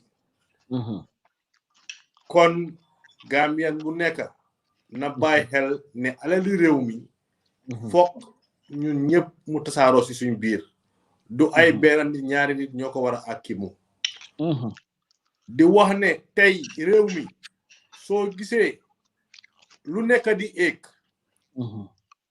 nekkul rek ne daf leen neex ñuy éegal waaye ñàkk a xam-xam ñàkk a xam nu ñuy doxalee réew loolu moo tax bagages yi di seer ndax amul dara loo xam ne Gambia dina ko génnee biir Gambia yóbbu ko bitim réew mu mun a indi koom-koom si suñu biir réew lu dul ñoom ñoo jógee si biti ñoo jël li ñu am yóbbu ko si seen réew yi kon Gambien bu nekk maa ngi laa wax ne ñu bàyyante xel te xam ne réew mi ñoo ko bokka ñu def si lu ñu war jiital ki nga xam ne mooy honorable Halifa Sallah ki nga xam ne liñ fi wax boobu ba léegi ñëpp dégg nañ ko pour réew mi mën a tegu si tànka yoo xam ne nii dina mën a dem di leen sant di leen gërëm yéen ñëpp asalaamaaleykum. waaleykum assalam. Uncle Safian. Yeah, be badungul be content non taking lafta nokkumo kum fala menna lafta gambianol hakilo blande la doy la congress la Halifa Sallah kabri a nominate kaka presidential candidate ala kumo kono la ay kuma kilim fo je gambianol nyanto mire la bake yella moya la fa akoni lun soto ta gambia kono la lu mengalon ko ate gambia no muta ka soron ko aseto mansa yala ala mansa ya interest kamala ay gambia no soron gambia be ak man de criminal that means wolunte sotola Halifa Sallah be gambia no muta la ka soron political interest kamala parce que woma sije pour ka fan tuje adun doyle congress ye ku kilim fananke ye Gambia no nyanta wo mirala bake nyaton kaye dinni wala ka no malankoti doybe transit kanede doybe bo kam bulo ko nabe ta kam bulu do kono de bi membe mbulu bi ngolonne nkana som mune ni opportunity e Gambia dang Halifa Sallah manyi banko nyaton kaya ngalon ne ko momo be doy abe Gambia fali no le parce que tarambulo le beje bari hadamadi wo hadamadi ala da danyala ni ala ye so fengola inyanta mutale bultan nim flola kabo bila ndebe Halifa Sallah to kutol dilala mba fala e Gambia la Serigne Touba ndo tole dilala bi woto happy birthday honorable. Thank you very much. And lafta fana nim program mo be tagato ta foka pare janim be so nga happy birthday don kilo lay rek ci program so rawal ala barak. Anti Ancha. hello. maa ngi leen a gërëm yéen ñëpp yi nekk ci plateforme bi ak yéen ñi ñoo seetaan depuis boobu ba léegi anda ñun di ñu gunge ñuy màggal ba ci juddu Uncle Halifa bi lu ma tàggatoo rek mooy ne dama ñaan bépp Gambian nañ put suñ interest boo xam ne moo nekk interest yi dëkk bi ahead of us ñu jiital ko ñun ñëpp suñ own selfish interest yi nañ ko tegee ngum aside te xam ne interest yi dëkk bi suñ ko jiitalee rek dina cover wàll suñ selfish interest yi waaye suñ jiitalee suñ selfish interest yi boobu du àgga te bu réew bi dina tardé te interest yi réew mi mooy ñu am jiit bi nga xam ne nii am na dëkk bi at heart te ñun xam ne doy ak leadership am bi Halifa Sallah jiite ko rek a mun a jiite dëkk bii nii si niñ ko buggee nit ñi nga xam ne seen boppa taxu leen a jóg because man dama dee wax ne si li nga nekk over 30 years fekkoon ne gëmuloo ko wala sa soxla boppa rek la tax a jóg di nga xaar di nga bàyyi waaye si liñ nekk gaay dañ ko gëm te nit ñee lañ tax a jóg te nit ñi lañ tax a jóg ñoom fekk gisuñ liñ bëgg si nit ñi am duñ musa xaadi mooy dëgg kon nag ñun mi tax gaay yi jóg nañ leen si jàppale ñu ne bu la nit taxawalee si naaj bi nga toga ko si kër bi muy dëgg de te bu la nit di socca nga mun ko sotti ndox mun a gaaw seet muy dëgg waaye ance na Gambia si jóg ngeen dëkk leen yéen ñëpp laay xoos ma mbokki faana faana xaaral ma laaka faana faana yow kay fi mu nekk nii moom laaka nga olof bi yëpp dëkk leen ngeen bootu gannaaw doy ngeen sànnil doy réew mi mën a jëm kanam fañ sonn de sonn nañ lool ngeen yëg ko yëgu lekk fañ sonn waaw génn leen ngeen sànnil doy dëkk bi mën a jëm kanam it's only doy like I'm either or it's only like it's the only option I'm telling you this because ñu ngi bëgg a génne Barrow rek shouldn't be our agenda because we did that with 2016 we just don't want change just any change we want change for the better and there is only one option any other option other than doy it's going to be the same thing I'm telling you this te dañ sonna pour change butéel yi indi nañ butéeli weer indi nañ butéeli plastique next time ngeen bëgg a ñëw indi mbuus bëgguñ loolu ñun wine bi si boppam lañ doyal we want something completely new and it's only doy so maa leen a ñaan yéen ñëpp ngeen dikk leen nag dikk leen de jërëjëf jërëjëf Inja wax nañ yëpp naka la tudd Mr Esa waaye dañ war a woy happy birthday de balaa ñuy tàggatoo xam naa parti neew yéen a ngi wax ma wàccee dama leen bëggoon a mbalaxal tuuti am na waaw pour gars yi taxaw xaw a sànni ay pooj tuuti rek waaye comme que ngeen ne ma génne Momo Jeng bi man traagi Momo Jeng rek laa mun a fecca waaye garaawul dañ bàyyi noonu. ah war nañoo xawaare tuuti na parce que tey samedi la. ma ne DJ bi nekku fi démb fi waaw DJ Mos mu nge enjoy. yow DJ Mos waaye no why el su fekkee da nga bëgg a mbabas mun nga mbabas rek te moom mbabas bi fi mu nekk du ma mbabasaat mbabas bi jeex na man non sooy teg daal tegal ma ST bi sooy teg ST kodo bi non Gambian people waaw wax nga bi no waaye bii bàyyi ñu rapport rek. Wow, definitely. Why? Thank you. Guys, thank you very much. And then I'm really appreciate everybody. Yeah, thank you guys so very much. And let's get to work. We have a lot of work to do. We are not going to rest until we achieve our goal of liberating our country and ushering a government that would bring us liberty, dignity, and prosperity. With that, guys, thank you also very much, Halifa Ababakar. I know the time, mom. You're gonna change you. Why not? From next do Mama Tula Sabopore Nyola mom. So that's it. We'll continue to do this. Thank you guys so very much. Thank you to all the donors. You played, yep. I think by my calculation, I think they raised close to $1,000. That's my calculation. So thank you guys, and let's keep on keeping on. All right, guys.